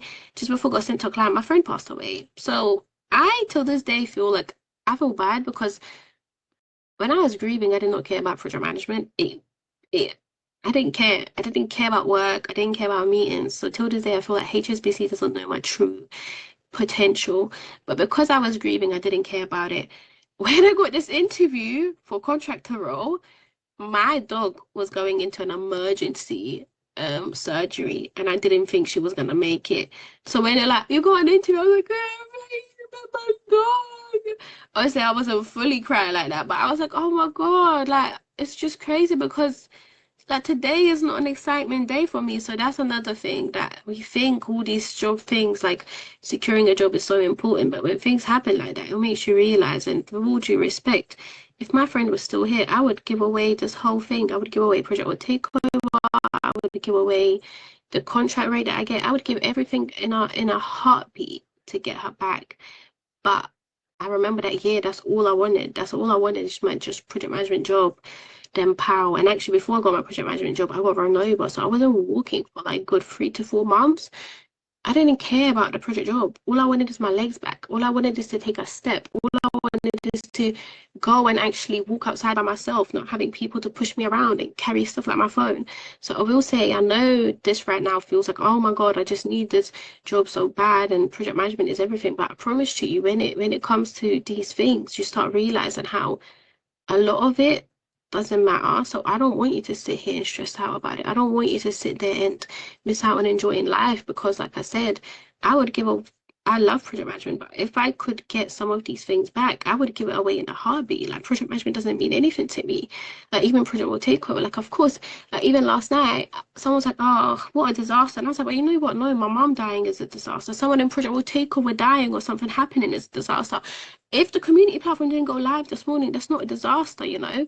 So do start maybe just reflecting as well. You know, of course, we really do want these jobs, but like I said, at the end of the day, these jobs don't really they become so small, and like I said, I would give everything away in a heartbeat if I could get her back. So just be realistic, right? One, just know when you get rejected for a job, it's not the end of the day. You know, it was the end of the day. If you end up getting an application that said, I don't know, you're diagnosed with cancer, that's a disaster. That's at the end of the day. An email where it says you didn't get a job, it's nothing. Like it doesn't mean anything. And I also will say this, as much as I'm like, oh, I didn't use the right strategy, I do believe God's got a plan, because the things that I'm doing in Royal Mail, every single role that I applied for Royal Mail, I would have never been able to do. So it allowed me to have, you know, it allowed me to be in a place where I can grow, I strive. They're so supportive of project with takeover, whereas my last organization wasn't really supportive. Like everything happens for a reason. It's just the work that we put in, right? And even then, like I said, I wasn't working for 5 months. I was crying, I missed the payments, but I met so many amazing people in that journey, like Dean, who I would have never met if I didn't join that accountability circle, you know. Like everything happens for a reason. If I didn't do this painful 5 month journey, I wouldn't be able now to share the tips with you. So even if it looks like it's what is going on, I swear to you, everything happens for a reason. But I will say this, if I went and actually started doing these things in month 1, I probably would have got secured a job by month 2 rather than month 6. um you know, so sorry, we went a good, but long story short, I know how it is. I know how it feels, but it's not the end of the world. It's not the end of the world. And you know, if you really put in the work, the only thing I don't want to tell you to do is go and continue doing the same thing. If you have been applying and you're not getting jobs, there was a lady on LinkedIn, she was saying she applied for 63 jobs, not a single recruiter messaged me. Like, I had to be like, babes, if you, not a single recruiter has messaged you after 63 jobs, I'm telling you, my love, it's you and your CV. And then in the comments, she said something like she didn't want to update regulation because I work in financial services. You should know it's regulated. Like I said, make it easy for recruiters to know your potential. But yeah, all right, so now, sorry, I got a bit, I could even cry. I could even cry. But it's true though, like, you know, all of these things, it is true. Like, it's not that deep at the end of the world. It's just a project. When things start going tits up on a project, it's just a project. And I had such a chaotic week. I would work this week, but then I was like, well, it's just a project, you know? It's just a project, and at the end of the day, it's like, just not that deep. It's just generally not that deep. But like I said, I know when you are there at that time, it is much harder, because especially if you've got kids, especially if you've got mortgage. Like I said, when I heard CCJ, I said, what? I said, what? But I was panicking left, right, and center. But then again, once I had that and as I sometimes I feel like we need to get to that mental breakdown to actually just release everything and then get clear-minded. So a lot of you guys right now, mental is probably thing. So even sit down, any doubts that you have, write it down. Any reason why you don't get this job, write it down. If you're blaming the market, go and, I don't know, tell the market to suck his mum in the letter that you wrote. Do whatever you want. If you want to cuss out some recruiters, throw some arrows at their heads in the picture printed, do what you want. But you need to reset this whole, reset blaming the outside, reset blaming others. Yes, some of it is linked, but reset the whole thing. Start fresh minded, all of these things. All of these things. And now into the fun part. So congratulations again for finishing all of this. Hopefully, I mean, I guess, did you find it useful? Did it make you realize that actually we wasn't really doing a job hunting strategy before. We was just applying randomly.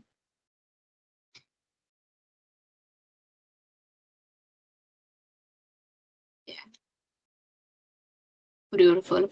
All right, then. Well, no, thanks so much for joining me. So now into the celebration of our platform. We celebrated the 5-week course. We went through it. We covered everything that we need to cover. I guess we even had a little heart to heart. It's weird because obviously, because you guys are just pictures and I can't connect. I might make person because even now I'm like, wow, why did I open up to freaking pictures of freaking whose dog? Jacqueline, is that your dog? Like there's freaking dogs on my screen and stuff.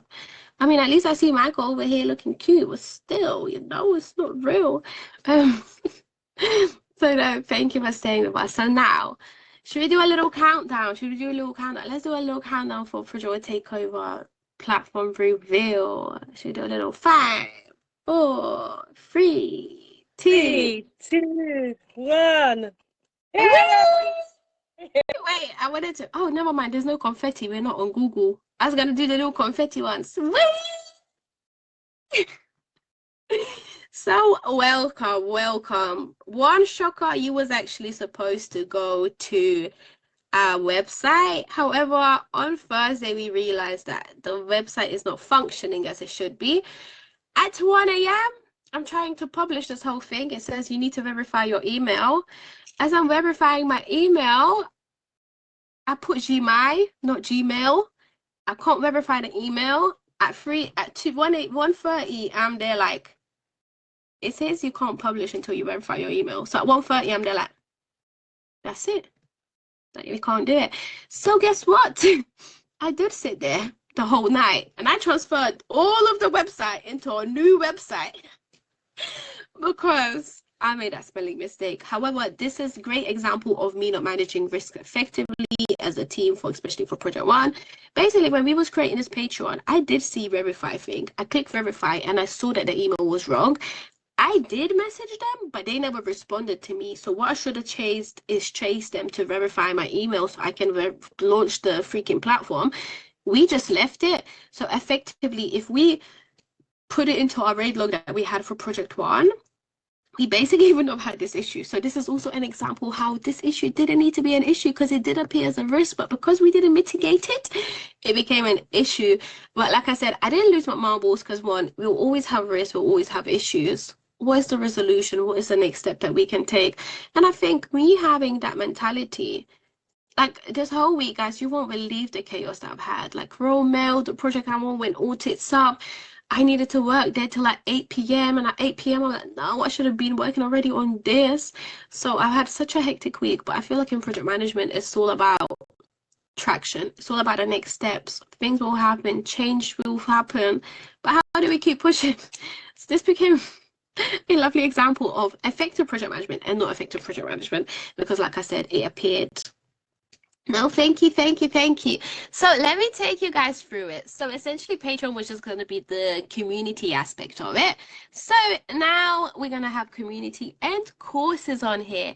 So when you enter the community, it'll basically look like this. This is just an overview of us. I will say the other version was much cuter. Is Ose on here? I don't know if Ose is on here, but if Ose is on here, yes, Ose. This is why we changed to the new thing, by the way. So the way Patreon is, you basically do it per post. Yes. Sorry, someone say something. Yeah, I said it looks great though. Oh, it don't look bad, right? I mean, considering we would have had nothing, it don't look bad. Because also, you even messaged me this morning like, what? What do you mean we're on a new place? So long story short, that's why. But we made it through. So the way Patreon works, right? Everything is by posts, and we can create those posts into collections. So it'll be different posts accessible for paid members in different tiers, and those will be turned into collections. So for example, here we got the Uncover Your Project Management Experience collection. This is all about your transferable skills, your confidence, how you identify those roles. This is basically what we've been doing the last 4 weeks with the whole strategic alignment thing. Another course that we have is Project Management Made Clear.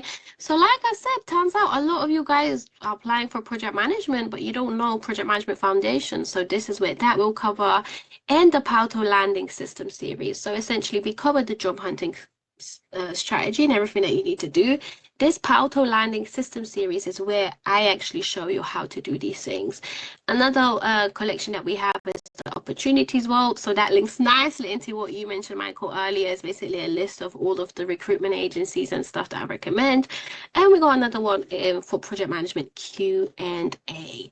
And when you are on the main page, you'll basically see the post. So for example, the latest post was the UK project management vault. When you click on it, you'll basically see what it says. So curated recruitment and hiring resource for our paid members. If you're serious about securing your next project management role in UK, contract or permanent, this is your working list. I went into some recruitment agencies. One agency that we'll add is we officially got our first PWTO recruitment agency. And even today in the meeting, he was basically saying how he felt like PWTO motivated him to go and do it. So what I'm going to do is I'm going to get Ryan's agency and put it right at the top. So this hopefully becomes one of the best recruitment agencies for project management in the industry. And I mean, listen, if we got this recruiter with us, you know, but it was beautiful to hear that he was like, I feel like PWTO motivated me to do it, to the point where he posted about it on LinkedIn. I was like, oh my God, this looks so good. Because, you know, that's one thing about you guys. You don't put your pictures up. I don't know who's who sometimes. Unless we really communicate, it's like you guys are a mystery to that. To me, it's a bit scary. You guys know me so well. Sometimes I don't even know. Like, I saw Rachel in person. And I was like, she's so tall. Like, I would have never thought she was tall. So I was like to Ryan, oh my God, this is such a cool initiative. Like, I love what you're doing. I got a community called Project Takeover. I really would like to align for us because I feel like what I do will align with you. And basically, I hope you get candidates. You help me basically give roles to those candidates. He said, I'm already in Project Takeover. I said, what? First of all, why you been posted on LinkedIn before you posted in our chat? So if you guys are doing little things like that, please make us aware because one, we would have supported it like crazy. Two, well, let us know. We're really big boys now. So we went into recruitment agencies. What else did we went into? Public sector. I went into visa sponsorship pathways as well. So this is what will be going, and this one will be updated as well. We also have, so this will be all the different collections. So right now the courses, the thing will be when people join the membership, one of the big things I will ask you is to motivate you. I've only released course 1, basically like the module, like let's say the introduction. Then every few days or every week I'll be posting the next chapter.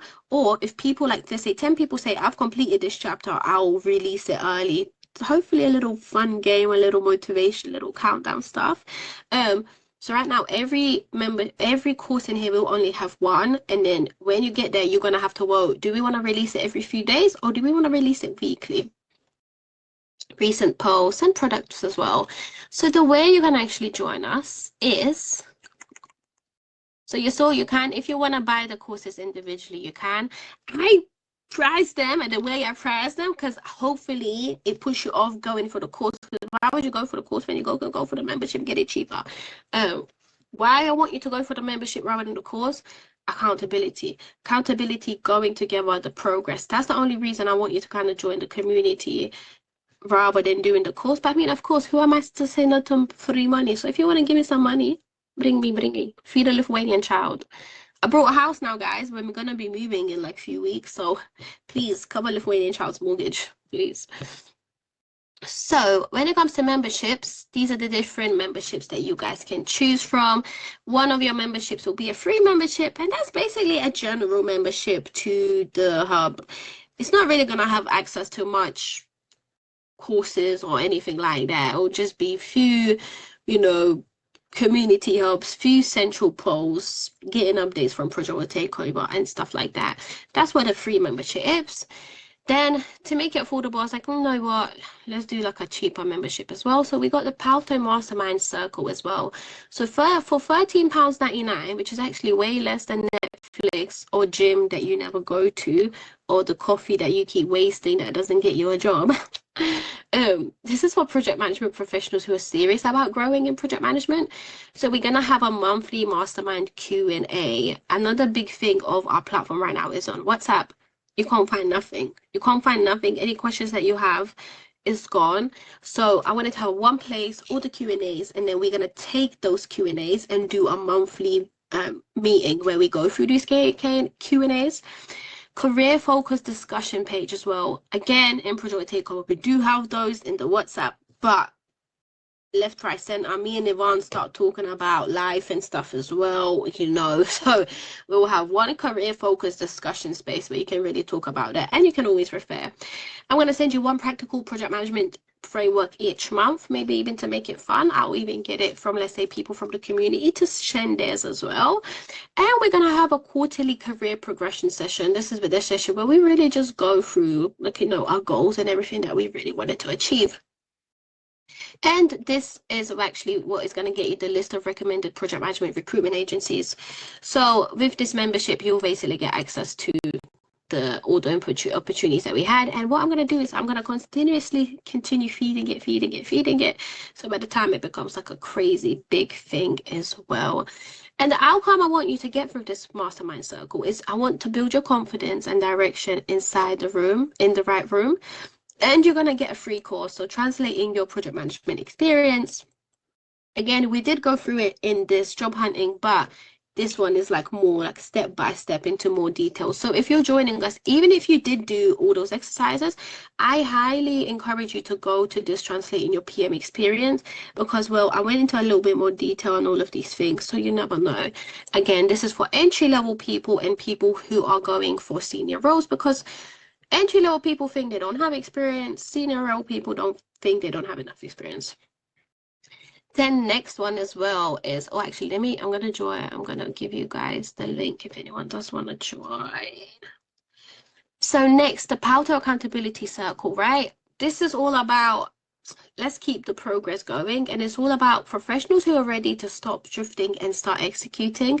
So you're gonna get everything in tier 2 over here. And on top of it, we're going to do a monthly group accountability session. This doesn't have to be just for project management careers. This can be for your business. This can be for your hobby. This can be losing weight, cooking, learning a skill, anything. So once a month, we're going to basically align and basically ensure that we keep going progress. So of course, the first session for this accountability that we're going to do is, well, what do we want to hold each other accountable for? From there, the next month is like, well, actually, how did you carry on with this goal? You know, it kind of makes you panic a little bit because you feel like you can't get away with it. Whereas if you just promise it to yourself, you know, and I'll make sure we track this. Like, this is not, oh, you know, Michael said he wants to go and cook lobster. No, Michael, did you cook lobster? Show us you cooked the lobster. We want to eat it. You know, like, this is that type of accountability. And I'm going to give you a clear goal setting framework as well. So when we go through the first session, how do we actually set those goals? I'm going to also provide you a monthly tailored project management job board. Right now, the biggest problem that we have in the opportunities chat in WhatsApp is, I know some of the roles are not tailored for you guys or your location. Do I have time to go and do all of that? No, I don't. However, if you pay me for £28.99 a month, I definitely will make sure once a month I go and I find some roles specifically for you, specifically for what you do, specifically for your industry, for your location, for your seniority. That's what this will include. And quarterly execution reviews as well. So actually, for this one, we're going to basically do quarterly career and progression sessions. So we're going to sort of start it off. In this quarterly execution review, it's like we actually make sure, okay, have you started executing? So that's why this one is called all about accountability, because it's all about the execution and going through it. Outcomes, I want to turn intentions into consistent progress. I don't want you to just purchase a course. I don't want you to have goals. You can't take over the world without action. It's the same for me. I want to take over the world, but 1 year ago, so this is our 2nd year anniversary, 1 year ago, I had to have a reality check that I want to take over the world, but the amount of effort and progress I'm putting in, this is not world takeover. I wouldn't even taken over East London. I wouldn't even taken over freaking Canning Town with the effort that I was putting in, let alone the world, you know? So this is why this is for. You get a free course. So sorry, actually, they amended it, but this one is not translating your project management experience. In this one, you get a free course for project management fundamentals. So if you join this one, you're going to get access to the project management fundamentals course. However, remember, everything from this tier is included in this tier. So you will also get a free course on translating your experience. It's just, sorry, just technical issues, private community as well. So for this accountability circle to work, we're going to have a community. We're going to have community private chat where we basically go and communicate with each other. Again, monthly role for you based on your location and roles, and some Q&As. You're going to be able to give us some extra additional Q&As, right? More money, more effort into you, if you can't tell. Last one. This was really my favorite one. This one only came along 2 days ago. 2 days ago, this baby was born. PWTO Execution Circle. This is essentially is kind of gonna mimic the whole, you know how I said we really have like a whole accountability and progress reviews of everything that we are doing for our job hunting. So this is for professionals who want full access and real momentum. You basically also gonna get access to the free access to the PWTO job hunting course. So you know it is basically when I flip, I mean even £200 for that course is not enough, and I got sad. I wanted to do business with someone big in the industry, and they basically said unless I start charging you guys like 15k for stuff, they're not gonna work for me. And I was like yeah, we'll get there, but if I start charging you guys 15k, like how many people don't have the possibility and opportunity, you know? So it did make me a bit sad, because it is making me realize if I want to go after the big boys, I'm gonna have to increase the prices. But 15k for a course, are you freaking mad? I wouldn't even pay 15k myself. So even the £200, the job hunting course, is way underpriced. But listen, I'm trying to make a world a better place. Obviously, don't get me wrong, I do believe at one stage that the courses are going to have to go way more expensive, because I keep providing too much value for nothing. The last 2 years, I've been basically helping everyone for free, apart from coaching and some workshops. I keep killing myself, literally, by giving you guys so much for nothing. So even the £200 course, I know it's worth like, people will pay like 5k for it. But for now, I'm going to keep it 200. But long story short, again, even with the 200, I was like, oh, but how do I make it affordable to people who can't pay 200? And that's my big problem. Project Takeover is not a charity, and it is a business, but mentally, I clearly have that. So to make it more affordable for you,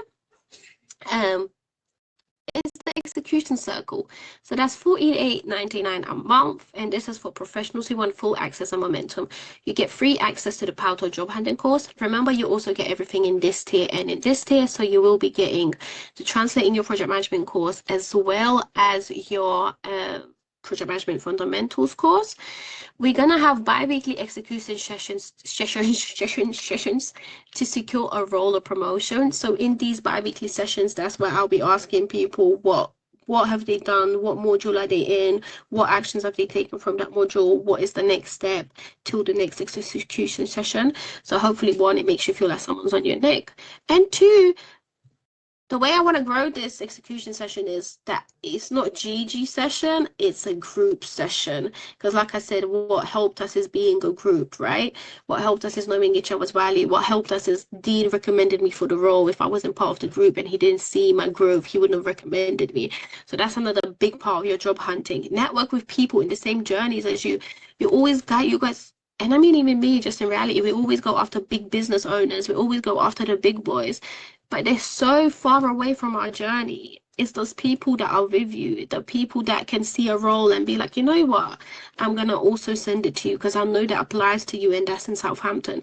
This only going to come when you work together. Utilize, like, you guys don't understand the power in numbers, the power in members, in your mental health, when there's someone there to pick you up when if you do get a rejection or you feel like you're constantly getting someone there to just share tips. As you start helping others, you start thinking, if you start helping others, you start also feeling like someone who joined Project Takeover, he didn't have a job for a long time, end up saying that joining Project Takeover allowed her to feel like she's not stupid, because when all of these jobs she kept getting rejections from, it started her questioning her ability. So when she joined and she was able to help some people, she's like, oh wow, I actually still have a lot of knowledge. So helping people actually gives you confidence boost as well, you know. So network, this is what I want to encourage with this. So I mean, we're calling it bi-weekly execution sessions. My goal is for you guys to at least meet a few times a week together you know. So by the time you come to this bi-weekly, I would even love a little group update rather than individual updates. That's what I'm going to foster. I'm going to be here to build that and foster for you. I'm going to encourage that culture. But of course, if you're not doing it, then it's all going to go tits up, isn't it? Structured progress and commitment assessment. So that's what we're going to be introducing as well. How do we ensure progress and commitment? I mean, big part of it will definitely be project management tools and, you know, creating those boards and, you know, make commitments. So today we meet in 2 weeks. What is your commitment that you're going to do from today to do 2 weeks? Pow. And quarterly momentum reset. So I don't know if you guys noticed, this is quarterly career progression session. So this is where we kind of say what we want to do for career progression. In this session where it's like, okay, so how's the execution going? In this session, this is the reflection, the celebrations, the motivation. So through, if you join all 3 of them, you basically get quarter, and maybe then I'll create a little quarterly another thing, then that would be cute, so we have something every quarter. So if you can't see, there's like a different, I'm trying to take you through the journey, and that's why I'm so excited, because I didn't just, you know, think of this. Yeah, so the outcome, you get to access the knowledge, keep the momentum, and accelerate your career. So this is definitely for people. I would definitely recommend this is like who are actively looking for jobs, you know, because it's the whole bi-weekly execution sessions. Of course, if you don't want to do the courses, you don't have to, and you can keep this as like a accountability thing. But yeah, this is all about, let's put everything that we learn into the test, because so many, I don't want you guys to purchase courses. I want you to finish the courses, change your life. Then you can tell others how my courses changed your life, so I can continue selling the courses. 2, you can live the life you deserve. 3, I've paid for courses and I didn't finish them, and I would never pay for another course, but it doesn't mean that course was bad. I just didn't finish it so completely. I'm like, why am I gonna go and do another course? You're also gonna get access to a private community as well, and you're gonna get early access to future courses. So if I launch a new course, you're gonna be one of the first few to hear it. We're thinking, how is that thing? But guess what? She's constantly sharing some tips and gems. So if you're one of the first people to hear it and you start practicing before the general people even hear it, you already got an advantage. And exclusive voting power. I'm not sure what we're going to be voting for, but today we're going to be voting for, do you want the next module to be released every few days or every 1 month? I mean, every 1 week. So yeah. Hey Gager, may God bless you for this. Do you think you would organize any PWTO events? Yes, so you actually got some events in the woodworks. We already do like mini link ups, so I want to foster that more. We're gonna do mini link ups. We got a global project management summit coming up in May across 4 days, but that will be virtual. We are actually as well organizing in April we're going to be partnered up with a community, We The Vibe, and they're all about creators and music people. So sometimes I coach their musicians and stuff, well, to show them how everything is a project. So me and you and I'm basically doing a joint event. We're going to be talking about music, but how can they apply project management? That one I highly encourage anyone to join that want to go. So one of my journeys with PWTO is, yes, I want to help you guys secure jobs, but I hate CVs, I hate interviews, I hate recruiters, I hate this whole journey. However, what I want to do is work with entrepreneurs and creatives to show them how you can start utilizing project management for your business, for your career, for your entrepreneurship. So this is like the first step of that, opening doors to that. So I highly encourage anyone else to come, to even open your eyes. Stop thinking that it's only these big companies that can hire us. If we learn certain things and we can help entrepreneurs, of course they're not going to pay as much, but then you can go and work with 6 entrepreneurs in a week and provide them project management support. They might not be able to afford a project manager that gets paid $450 a day, but they can afford someone and pay them $450 a month and get a session a week with them. So that's another thing that I'm going to try, and I'm not fully focused on it now, because even me, so when I was doing my own mock interview, right, essentially I would talk about stuff outside PMO, because I've done stuff outside PMO. Like, that's one of my downfalls. My downfalls is I've got so much experience in everything. My CV is amazing, but sometimes my downfall is if you purely want someone that's just focused on PMO, you're not going to be able to catch me. I've done program manager, I've done change manager, I became solution architect this week when everything went tits up and provided a solution and automated it. And like now I'm automating the whole thing. Sometimes I'm a business analyst. Like I'm such a, even right now actually at work, I don't do anything PMO. I'm here doing cutover plans, benefits management, KPI. That's pure project manager stuff. So that's the beauty of my journey, that I've done stuff outside my roles. I've done stuff way that I shouldn't have even touched probably. You know, but when people trust you and they see your ability, they start delegating you stuff that you shouldn't even touch for 20, 30 years. That's the reason I get paid like I got 20 years experience. I only got 5 years experience, but I get paid like I got 20 years experience because I knew that's also a strategy, you know. We're not going to go into the school, but after you land this job in project management, if it's your first job or even if it's like not your first job, what is the strategy for the next thing? Are you staying there for 20 years? Are you going to go into another role? Are you going to go into contracting? Then becomes another job. Maybe I should do that. Maybe we should do that. 4-week job hunting. No, 4-week, not job hunting, 4-week career progression course or something like that. Because then it also becomes the reason I'm not shocked. I'm not shocked that I basically get paid 100K a year. I'm not shocked. I'm not shocked that I'm contracting. I'm not shocked that I'm known as an expert. I'm not shocked that everyone knows I'm a governance and project management freaks tool. I'm not shocked that people know PWTO, what community it is. I'm not shocked about these things because there was a strategy in place for all of these things. The only thing I didn't strategize for was the APM award. That came to me out of nowhere and I didn't even think I would have got it because I haven't even really worked in project management that long.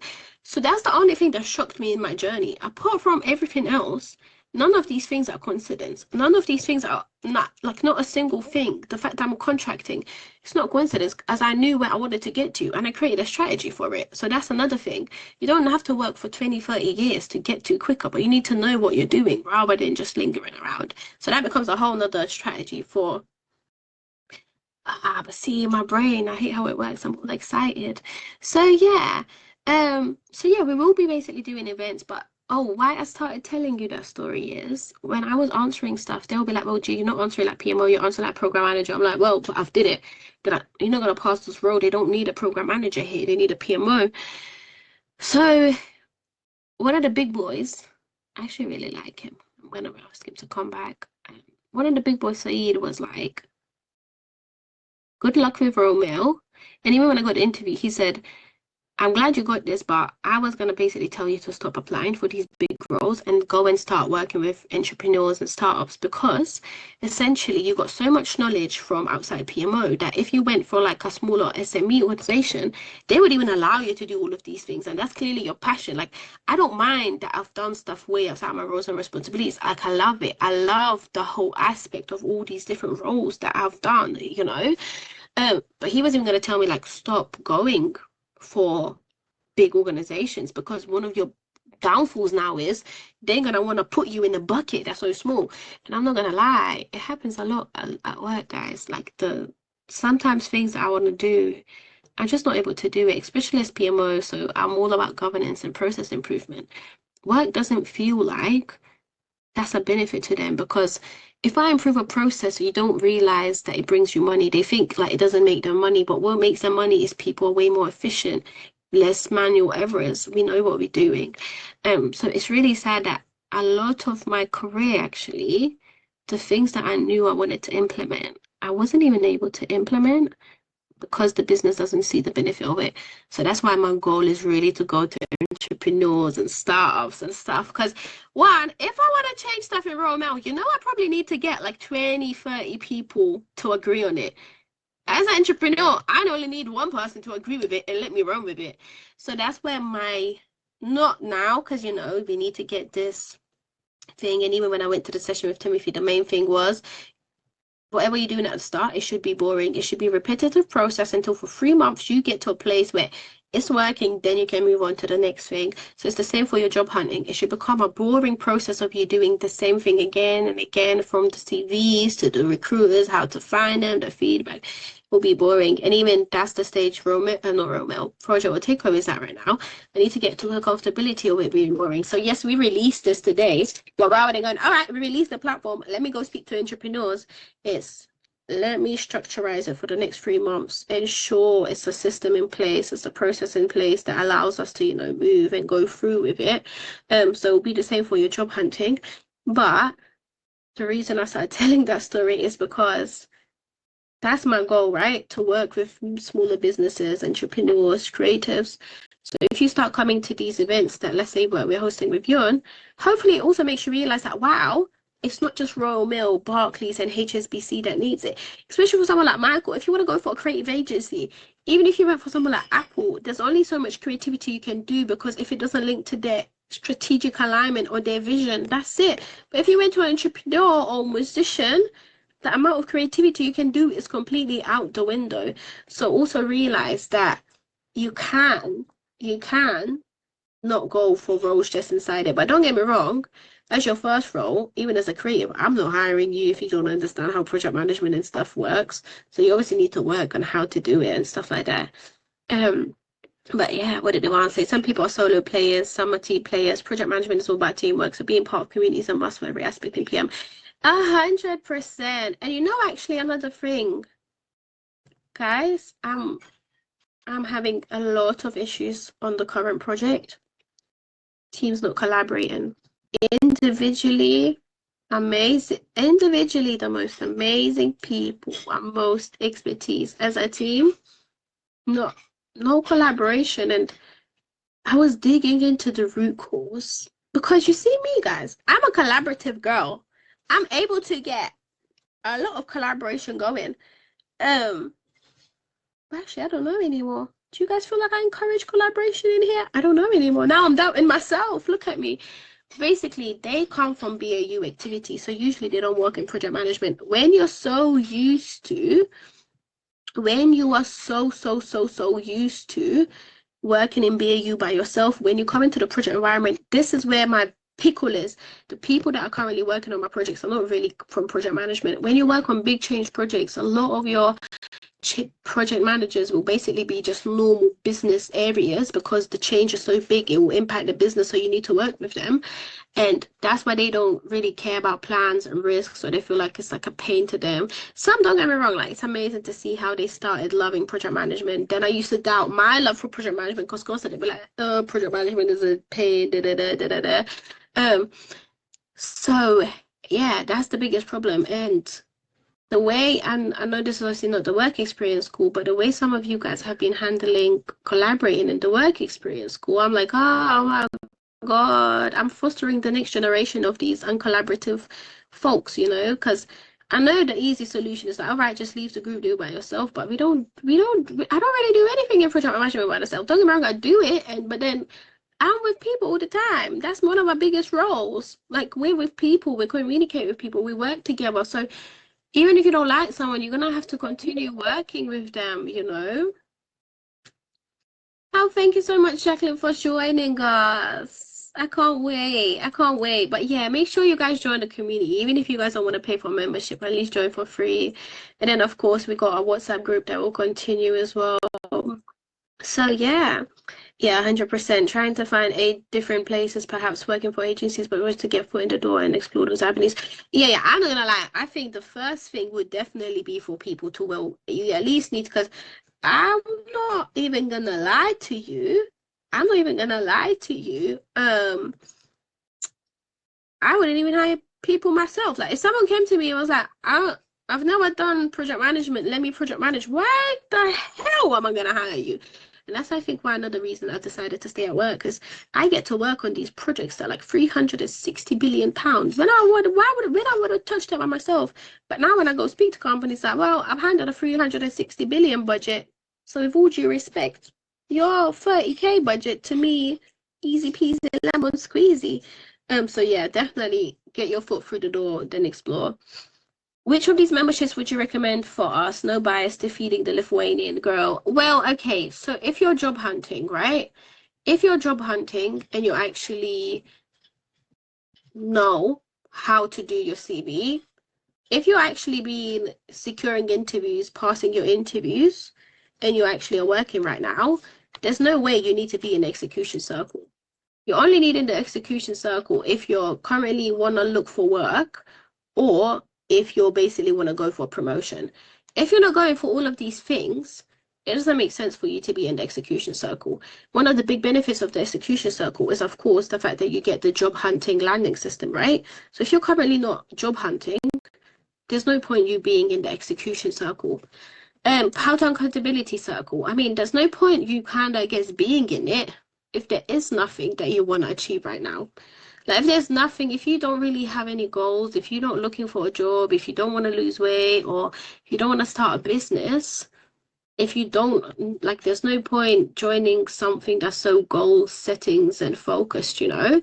Of course, as well, if you're able to find your own roles, and that's the only benefit that works for you, then there's also no point joining this, you know. Mastermind, who would you say? This one as well, this one, who shouldn't join it? You shouldn't join this. People should join this course if you don't need accountability and whatever you're doing is working and you're basically able to get interviews and get jobs. Because this is like more, it's like, I don't know, I guess this one's all about like direction. So it's like you already know everything, you already got all your experiences, you just kind of need a little bit of direction. Here you need accountability and you've got a goal you want to achieve, whether it's in your career, your business. Here it's, if you're not able to get jobs and or if you have been applying for jobs and you haven't been getting interviews, or if you're getting interviews, you don't know how to do it, this is what it'll give you. So that's really who it's not for, if that makes sense. Did I explain that nicely? Hopefully. So let's just recap. How to Execution Circle is not for you if you're currently not job hunting, or you don't want to go for a different role, or let's say for promotion. It doesn't make sense for you to be in there, because this is all about the execution circle, the momentum going for job hunting and the roles and everything like this. Accountability circle, if there's nothing really you want to achieve right now, and you don't really care for the goals and everything, it doesn't make sense to be in there. This one actually depends. If you guys need project management knowledge, your choice is either obviously to go and buy it separately for £70, or if you don't have project management knowledge, obviously this one has a project management knowledge course. For how long will the recordings be available for? I don't know. I was gonna give you guys a week, then I was actually gonna give you guys a month. So these sessions, the sessions for the last 5 weeks. Because remember, this was not even a free course. It's not even a free course. It's supposed to be a paid course after. I don't know. Okay, let's do this. I'm gonna delete it in a week. If 10 people provide me feedback on the feedback form, I'll do 2 weeks. I feel like that's fair. No, I take that back. 1 week. I'll leave it for 1 week. I'll leave it for 2 weeks. If 10 people feedback and 5 people make LinkedIn posts how amazing this was. If I get 10 people on LinkedIn saying how amazing this was, and I get 15 feedback forms, I will do 3 weeks. And then obviously, listen, if you guys if you shock me with the numbers, listen, I might be able to privatize it and just remove it for everyone else and do it just for you. This is actually a good point. G, you can use your answers towards Michael and put it as a direction to those who don't know which subscription to get. Hopefully, did it allow to understand? Someone who's pivoting currently out of work is happily looking with your current execution circle. Also, these rolling inscriptions. So they're live. These are all live now, actually. All of these are live now. For all of the memberships, for all of the courses, your first introduction is there. Then we basically do we want it every few days or every week? To be fair, right, Michael, I would definitely recommend Execution Circle to you, because I know you've been job hunting for a while when you haven't did it, right? So it's not that you're not amazing, and I know you've got so much amazing knowledge. I just don't think it's coming through how it should be coming through. So for someone that is currently out of work and job hunting, especially because you got the time, right? Like, this is your time where you should be the leader of the execution circles and basically saying, guys, let's meet every day.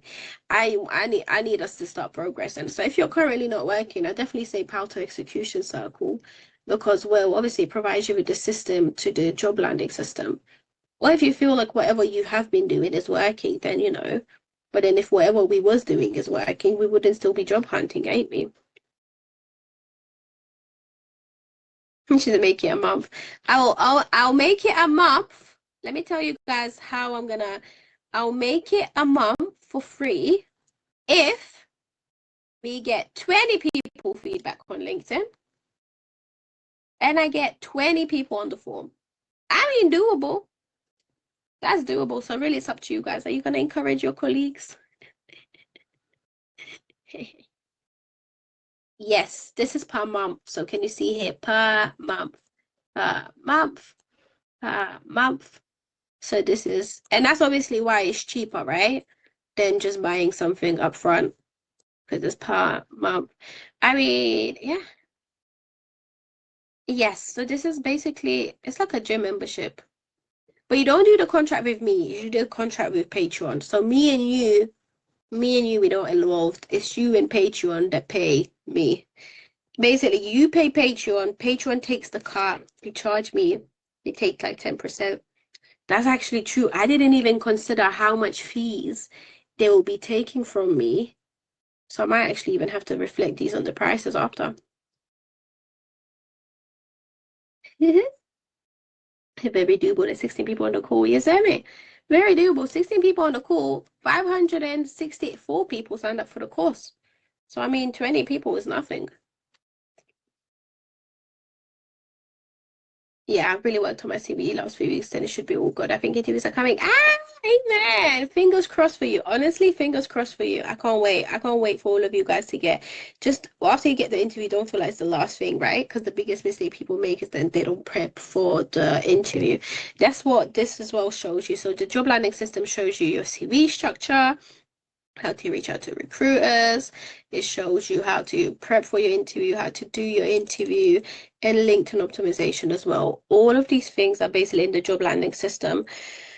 To the point where I would even encourage everyone, like, if you're thinking of getting coaching, I would even go for this first, go through everything, and then go through any questions that you have, because, well, technically, this course will answer a lot of the questions that you have that you would ask me into one-to-one coaching.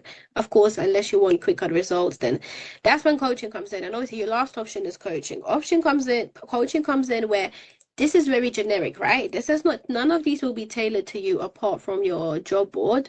This is very generic. So coaching comes up with when you want quick results, accountability, and you basically want stuff that is basically tailored to your journey.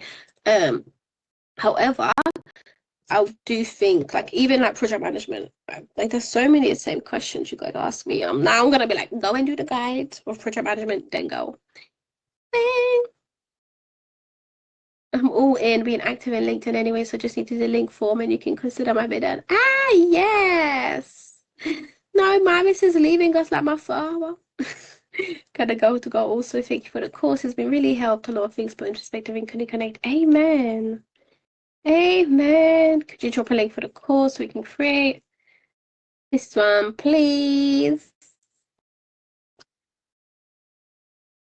And if we could say something along the lines of like, I've been participating in a 5-week free job hunting course. Today we celebrated the ending and we also celebrated the launch of PWTO community. Join here.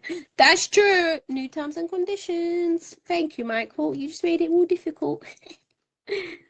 But yeah, so I'm really excited. Of course, and obviously if people do want to just buy the courses separately, you can. But I mean, hopefully the courses made you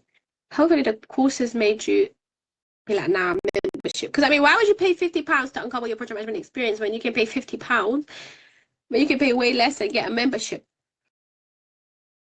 Do not mention feed the Lithuanian. It's feed the Lithuanian child, first of all. You know, guys, Romeo even keeps saying that.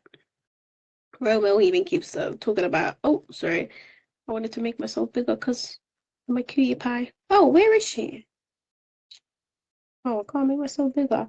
But yeah, Romo actually keeps saying, feed a Lithuanian child. Because no, I get paid weekly. If they mess up, what that's the one thing about contracting. I get paid weekly. Amazing. But if something goes wrong and they mess up, I don't get paid. Okay, does anyone have any questions? Does anybody have any questions? We'll do 10 more minutes. So we officially have wrapped it. Officially, can you guys even believe 5 weeks are over? To me, it's just crazy how time flies. So yeah, well, officially we're wrapping it. 5 weeks, you've done it. Well done. If you're still not sure how you got project management experience, revisit the previous sessions. Well done. We launched the Project PWTO community, even though we had a lot of little pickles on the way. We did it. Well done. We had a little lovely chats. Hey, Yvonne. Hey there, got two questions. The first one is the document for the feedback on the business case. Are we gonna have that? And if so, please. And the second question is, Sorry, say that again. What do you mean document feedback? Oh, from earlier session. Yes.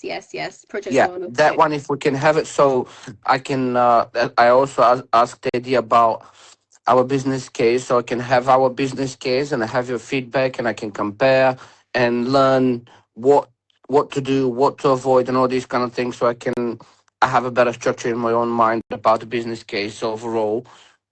What to avoid and what to apply.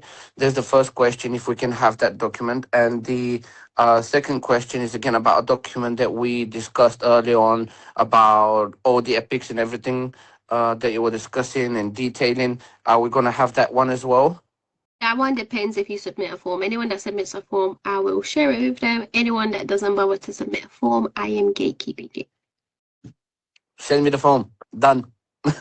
That's a deal. And I guess that's another thing. What do you guys feel like motivated you to do so? Because I was actually shocked how many people have done tasks, especially like week after week. Like I was shocked. What do you feel like helped you get motivated to do the tasks? Or if you didn't do the task, what do you feel like would have helped you? Because obviously, like I said, I don't want people like even out of yes, it was exciting that 560 people signed up, but today only we made it through like 14 people. So from 560 to only 14 people, that's obviously the statistics are really bad. On average, the statistics are like that because, like, peak to other communities and stuff. But that's a disgusting statistic. And don't get me wrong, I also sign up to free stuff sometimes and I don't do it. But if you done the tasks, what motivated you to complete them? If you didn't do the tasks, what would have helped you complete it? May I go first? Yes, please. I'll put it on a very simple basis, and this is what I've been talking a lot with customers in the last 10 years, and close circle with relatives and friends. So starting point is when we get born, right? Children assume everyone's good. Later on, the human, the person decides whether to go good or bad. And why I'm saying this and how I'm basically linking this to how we actually proceeded with everything and all the tasks, it's simple. It's desire. You choose whether you're going to be a good person or not. If you really want to achieve something, if you really want to learn something, if you really want to progress, you will get along with the things you have to do in order to progress. The benefit of that is obviously you achieve a lot and you achieve things that are important to your personal self, like to you and the things that you want to progress with, and personal development and professional development, so on and on and on. Yeah. But what also helped the journey was the community. And as I mentioned earlier, some people are solo players and some people are team players. In my personal case, that's why I went for water polo instead of going for a swimming team, because, I wanted to be a part of a team. Yeah. And so basically, the first thing is personal desire. If one wants to level up in knowledge and experience and expertise. And the second thing is being part of a community, because when you're part of a community, you don't feel alone, you don't feel left in the blue and in the shadows and all these things. So these are the two main things I find being the driving force to gain more knowledge and experience and obviously progress further on personally, professionally, and whatever there. And Yeah. thanks for listening. No, thank you for sharing. Thank you for sharing. And it's true, isn't it? Until personally we want to do, it's like, I don't know if you guys ever had like friends that are in toxic relationships. Like you can go and tell them to leave them all the time until they decide to leave the man. You won't be able to do it, or the woman if it's the woman that's being toxic, because nowadays it's everyone that's actually toxic, man and woman. Os 10 minutos. Let's hear. Um, so until you decide that, well, you're tired of, let's say, constantly getting rejection emails, until you decide that you're ready to put in the work, there's even some people like I'm getting to a stage where I'm not coaching everyone, because there's people that come to me and they say, I won't do this, I won't tailor my CV, I won't update my LinkedIn, I won't do this, I won't message the recruiters. But then you'll still expect me coaching you to secure a job. It doesn't work like that. Like until you put in work into it, it doesn't work like that, you know. So I am strong on. That's why I encourage the whole feedback forms. That's why at the start, I don't know if you guys saw as well, the little motivational drops. Like, hey, free CVs and stuff like this. Like I try to encourage it as much, like you said. But like you said, until you want to take the action, there's nothing that can force you. And I like the community aspect because, like I said, I really felt that for my job hunting. I felt that for, well, even Project would take over 10 a.m. sessions, like allow me to like continue going because, well, I'm like, what am I going to say in the sessions, you know?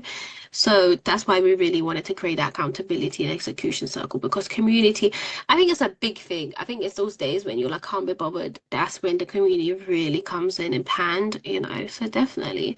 Did anyone else feel like there was anything that allowed them to be motivated to do tasks?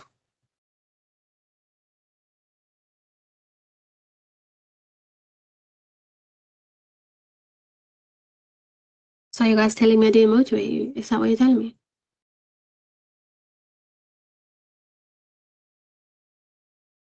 Suspicious. Suspicious. But you see, but actually maybe then that links to Yvonne's point of it wasn't me that motivated you. It was because, well, you had the personal goal that you wanted to achieve, you know? Okay. No, beautiful, but please, any feedback. This was our official first like long-term course. Usually it's like only a few days or like 1 day intensives as well. So I appreciate you staying with us. That's another reason why it was free, is because I need to see what works, what didn't work, because I don't like charging people stuff for like, you know, that I don't know how it works. So yeah, I mean, hopefully we see you in the community. If you don't get membership, definitely at least sign up for free, because, well, free one, why not?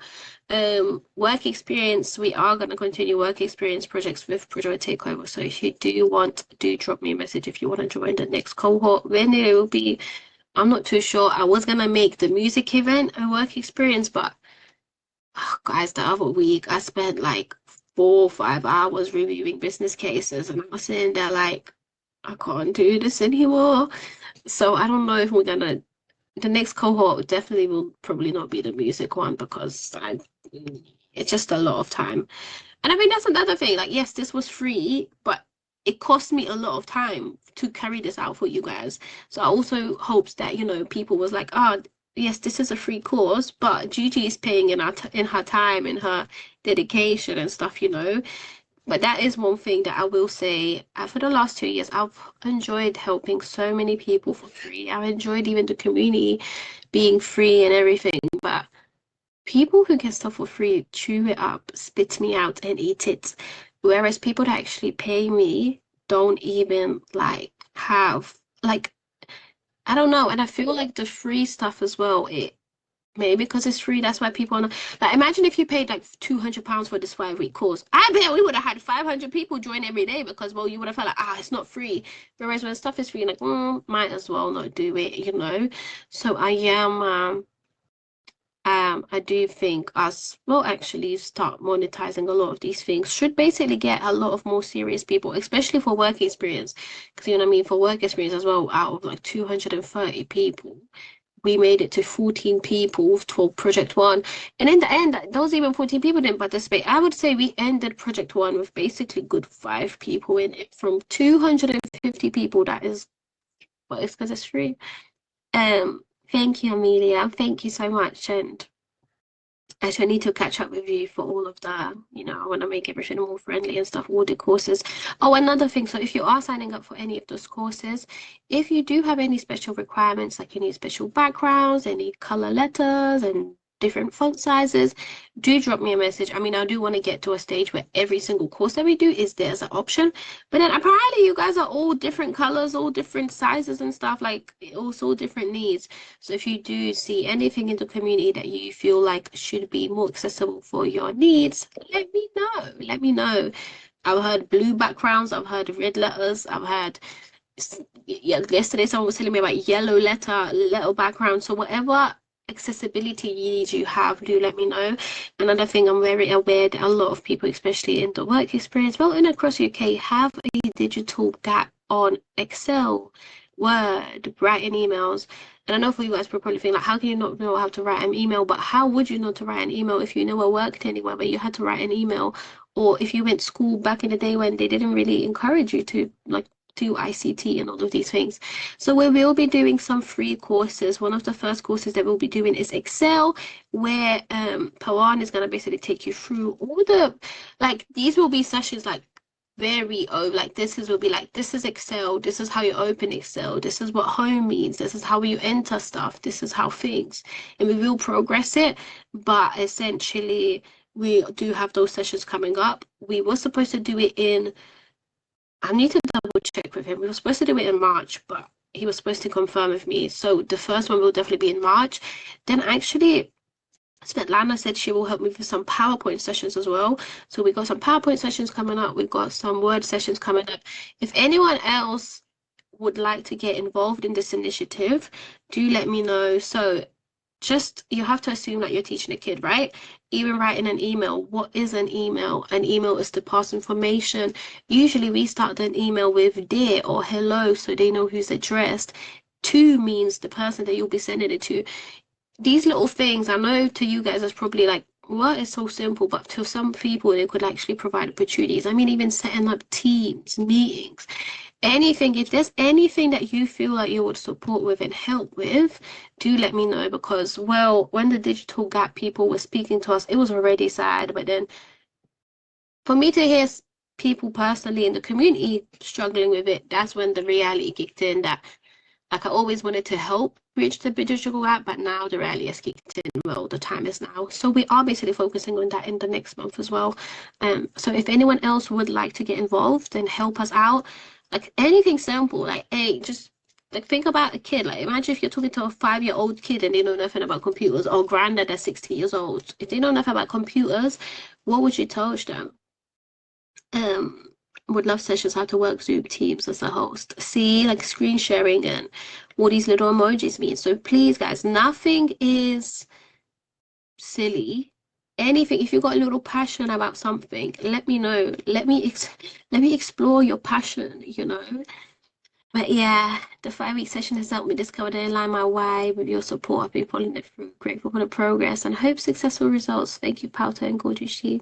Think I'm gorgeous? Thank you, my lovely. Thank you, Adinka. Thank you so much. And Adinka is definitely one of the people that I've seen grow the most. But because we speak, she sends it back to me like this, you know. So your I guess your hungriness really does show. Thanks, G. Finding you on TikTok was the best end of my 2025 at the start. Stop. These 5 weeks have given me clarity for why and how, and have had quiet for a while. Thank you so much. Guys, you're gonna make me cry. That's so cute. Some of us have been here each week and put the work. We're definitely grateful. I know, Michael. I know. I'll definitely say that. Like, I'm sure your name is probably one of the most that I've seen in all of the progress reports and stuff that we did. So I appreciate you, you know. Appreciate you for showing up for you, but also for me, because, well, it makes me feel like, you know, it helps. It makes me feel like there's need. Especially at one point for PWTO, it's like not that many people would join like a few years ago, and I'd be like, what am I doing this for? So you joining here today motivates me to keep going as well, you know. And like I said, even just seeing some of the feedback, it's like I always knew, like I knew, and like I've coached people, so I knew, but I needed to know it from a perspective of if you didn't get one-to-one support, or if you didn't come to the workshop, does it still help? Like, that's what I really needed to do. And you guys have definitely helped me see that, yes, like this does help, you know? And of course, like the way we did it, it was a little bit chaotic as well. So the next one, I'm sure, will be much different as well because everything's a lesson. But yeah. Sorry, Ivanushki, is your hand up from earlier?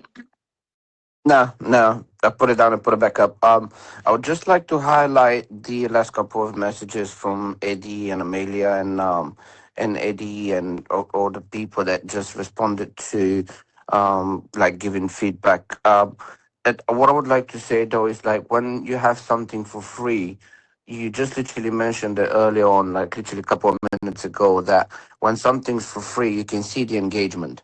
However, I noticed in my lifetime that when something's for free, obviously the engagement will be really low. However, you get genuine people there, people that are actually engaged with the process, for, not only for the sake of the process, not only for their own sake, but they're just genuine.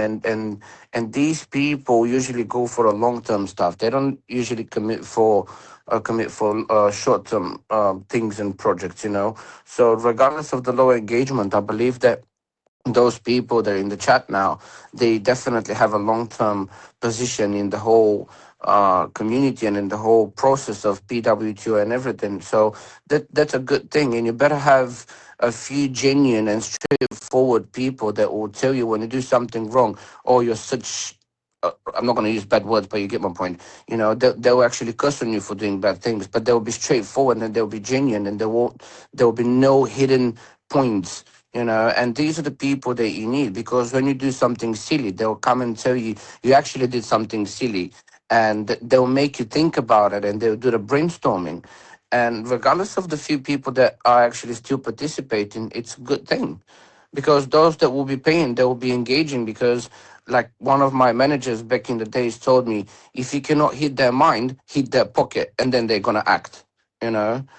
But at the Yeah, end of the day, I believe those people that are joining and staying for long term here are actually genuine ones, and you know, I know they're gonna stick around. And I'm happy I met so many people here, and you know, collaborated with some, and I'm looking forward to having more amazing steps yeah, in PWTO. And I really appreciate what you've done, because no, don't scrutinize yourself and don't push yourself down that you were not motivating us. In fact, you were motivating us a lot, because you were pushing us to do tasks. And we were not doing it just for ourselves. We were doing it for you, and we were doing it for all together. Because at one point, when you get further in time, like 5 years from now, you know, you will remember these things. And I'm not being silly saying that, because I've got stuff in my life that people were telling me, you know, this is a huge milestone in your life and you're going to remember it for a lifetime. I'm like, I'm not going to remember it for a lifetime, but I still remember stuff for a lifetime, exactly the way this went. So, yeah, like I told you early on, it's definitely positive, strongly positive feedback, you know, and we do appreciate everything you've done for us. And yeah. we hope we made you happy with fulfilling the task, because it's a mutual process. It's not one way. So, You did and it. yeah, You did it. No, definitely. And I mean, thanks for that's listening. why, and that's why actually someone the other day was like, because he made more money, he's like, so you've been doing stuff for free? And I was like, you know, I don't even regret it. Don't get me wrong, I do maybe wish that we put a system in place, such as like courses for people to like access it later on rather than just through me.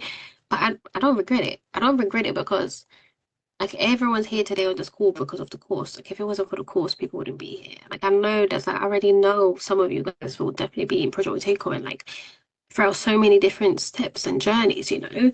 So I don't really regret it. I don't regret it. I mean, my mental mind probably does. My gray hairs, like even after this, I don't know what's happened. Like there's so many more gray hairs. I'm like, is it this? Was it this that increased it?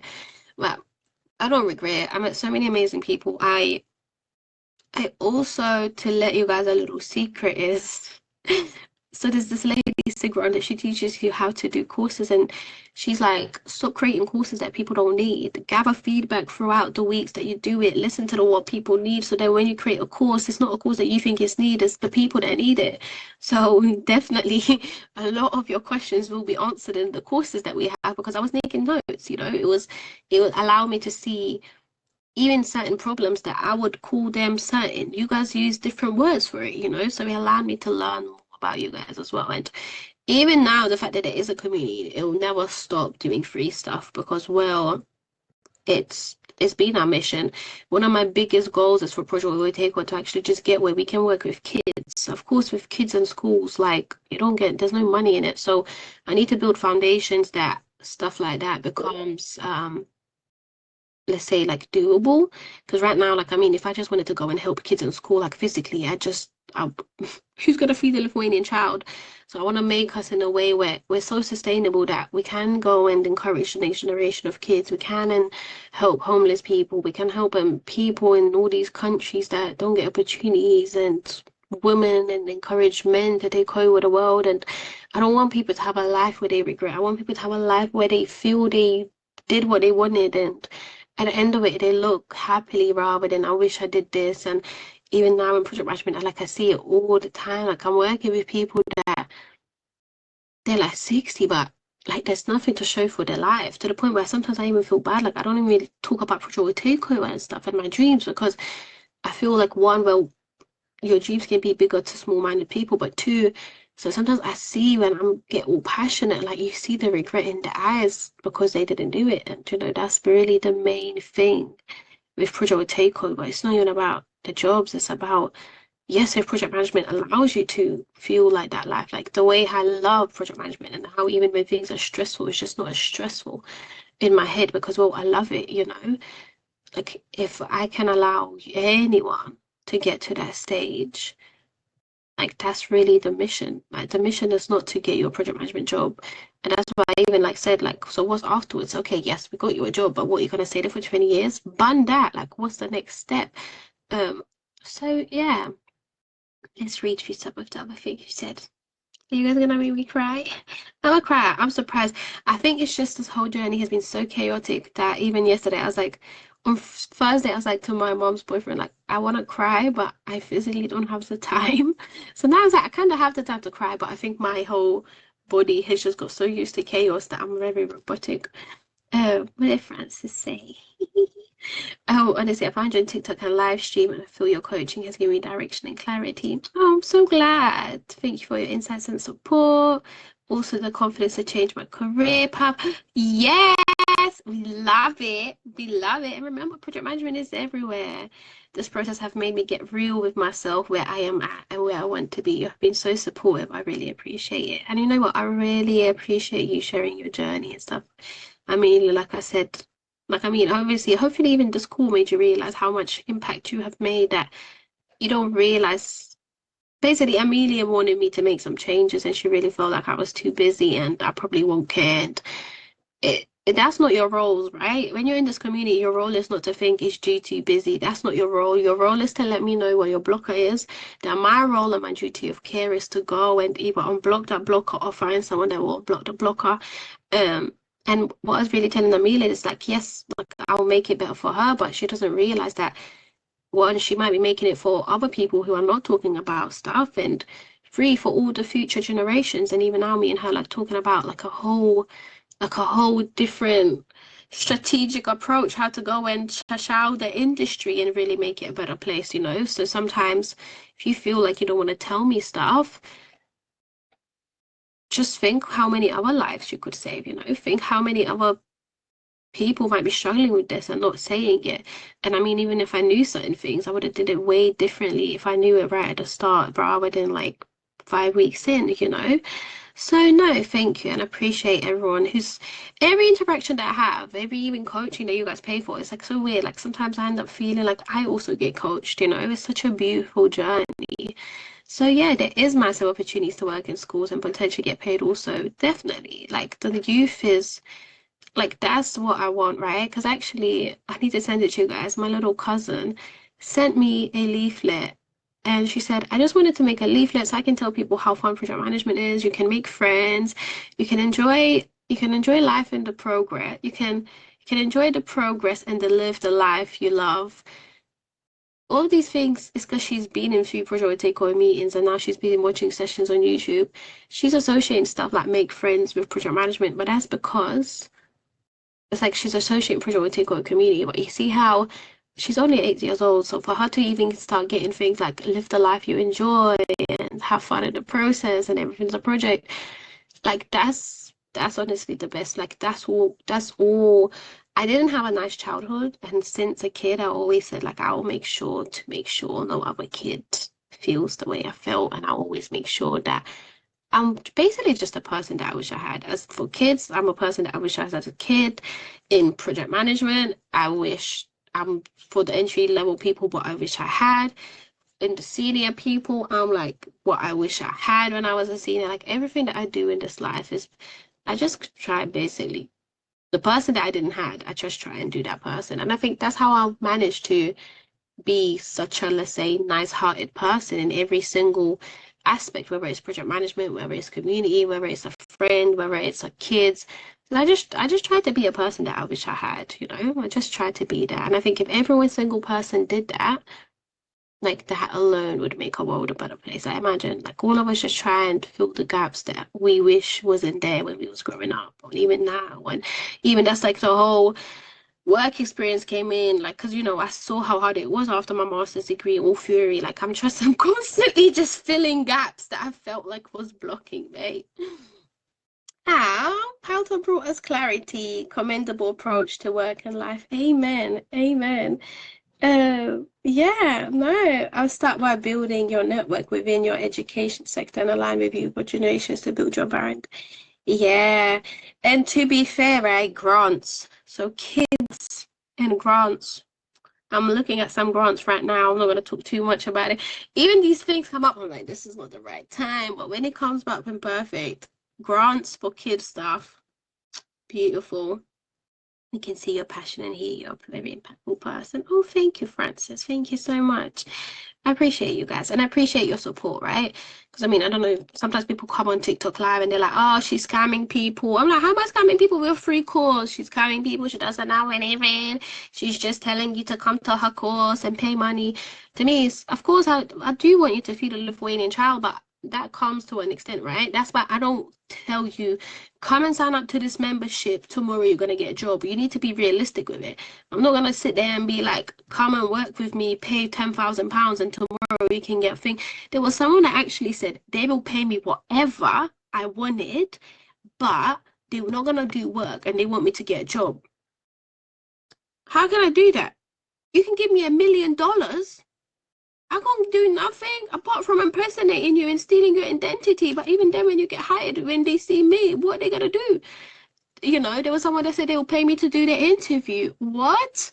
Like, but obviously, I could be like that. I'd be like, come and pay me 10K, and tomorrow you're gonna have a job, right? But so I don't want that. I don't want the whole, to the point where even people that come for culture, they're like, no, I want a job next week. I'm like, do you know by the time you find a role to even apply for, it's a week is gone. So whoever does want those, I want a job tomorrow. I want you to tell me if I work with you. You can give me $1 million. It doesn't mean you're gonna get a job. If every session that we do, you don't do nothing with it. Like, it doesn't make sense, So you getting coached by me or you doing courses, the success rate is not based on me. It's based on you taking those activities and putting it into action. Some people are just deluded and unrealistic. And I think, this journey has been made me realize everyone wants everything fast. Fast, fast, fast. If you see how I even said I realized that people don't actually even know project management. See, maybe I should have been the opposite. Because what happened was in business management, we did a module on project management. And I basically ended up being like, wow, I really want to get to it. But I was like, I don't understand how it is. I felt like the only thing I could do is my master's degree to find out. I dedicated a whole year and freaking 9K to find out it because I felt conscious that I don't know it. Whereas there's people freaking not even clearly Googling it and just going to job specs. So it did make me realize that we all want very fast stuff, very quick, very fast, minimum results. But easy come, easy go, easy come and easy go. And to be fair, a lot of people are getting fired. I didn't even know it's a thing, but a lot of people are actually getting fired by roles. But that's what I said, be realistic. And mentally, when you start doubting yourself, and like I said, even when I get a call that someone secured a job, I'm so happy. But for me to hear that person crying 3 months after, I don't even have the mental capacity for that. I'm a Lithuanian child that needs therapy. I can't listen to you cry. I can't do that. I'm a sweetie pie. My nervous system is all over the place. I got daddy issues, attachment issues. Life is a horrible place.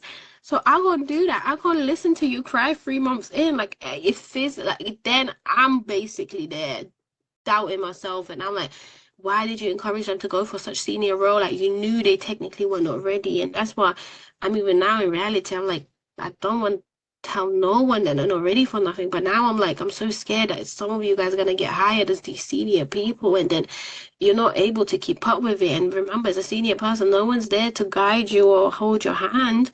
So, and then for you to start feeling like you can't do the job, and then like, oh my God, but so maybe I don't know nothing.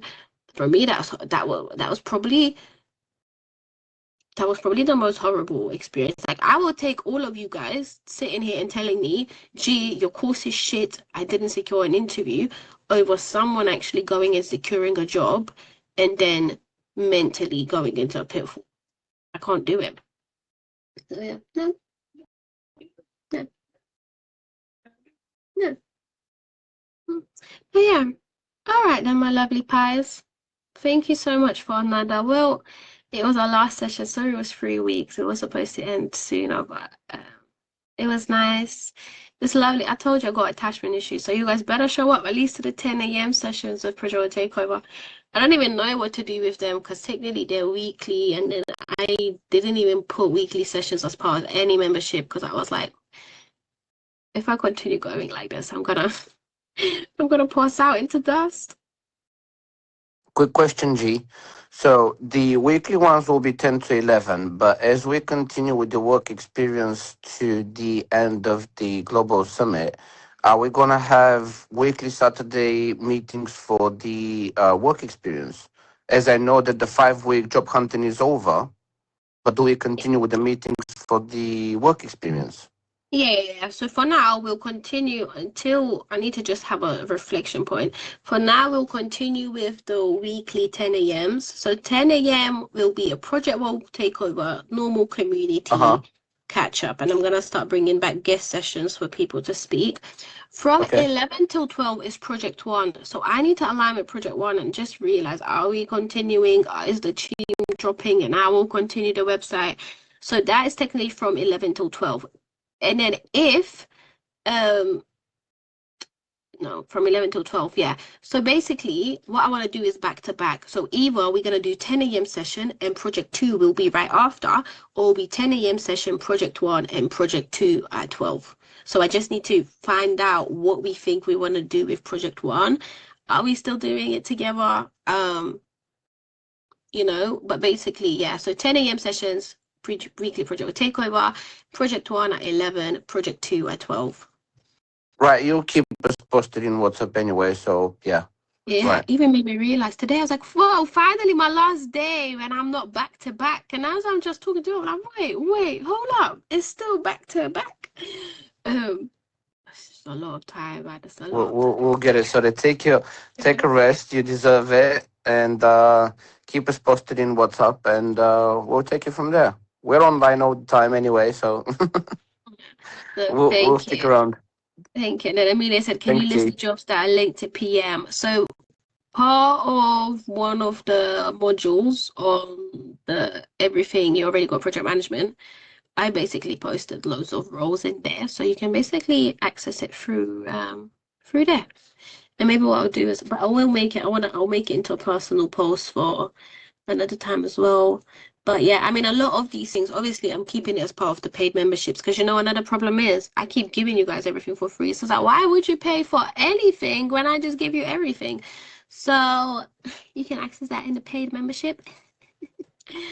But yeah, I mean, there is a lot of roles, so many roles. And remember, I don't know if you guys heard, do not focus on the role name, focus on the jobs and responsibilities, because essentially, basically, in the jobs and responsibilities, you'll notice a lot of, let's say, project admin roles are required. So even let me not even start this, but basically you can even utilize ChatGPT to help you look for roles.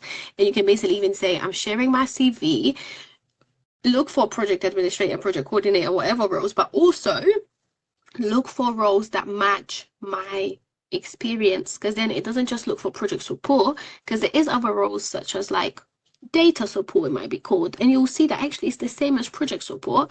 It's just the companies don't freaking understand the difference between them.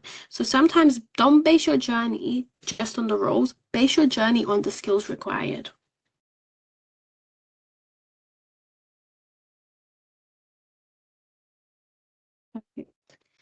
All right, then, my lovelies, let me go. And that's the crazy thing. I only had a few hours sleep. In the morning, I felt like I would pass out at 10 a.m. I was even like, I don't know how to do it. Now, I think it's the adrenaline and the excitement. Like, I genuinely feel like I could go and run a marathon. But I know as soon as I log off, I'll... But I got a lot of stuff to do. This is not the end, guys. It's the end of 5-week course. This is not the end of the takeover. So that's the thing in my life that I'm like, yes, it's finally finished. But I'm like, it's not finished. But no, thank you so much, my sweetie berries. I appreciate you. Grateful for you always and forever. And I mean, I'm sure this is not the last time we speak, you know. I'm sure this is not the last time we speak. And if it is, life is a funny journey, and project management is a really, really small, like, it's a small industry.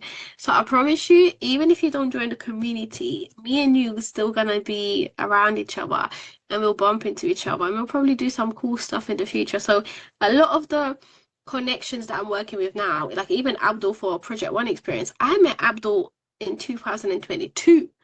You know, so it's like, it's funny how your project management connections then end up being like a cycle, you know.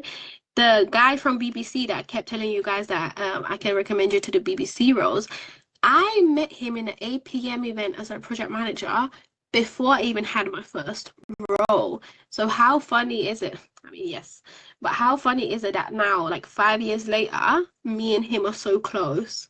You know, so that's another thing. Oh, APM events, you have to go. Oh, actually, I'm gonna be doing that. APM invited me to speak on another event. So I forgot the day. I'll send it to you guys. I don't even think I can keep up with my life, so I don't even expect you guys to at this point, to be fair.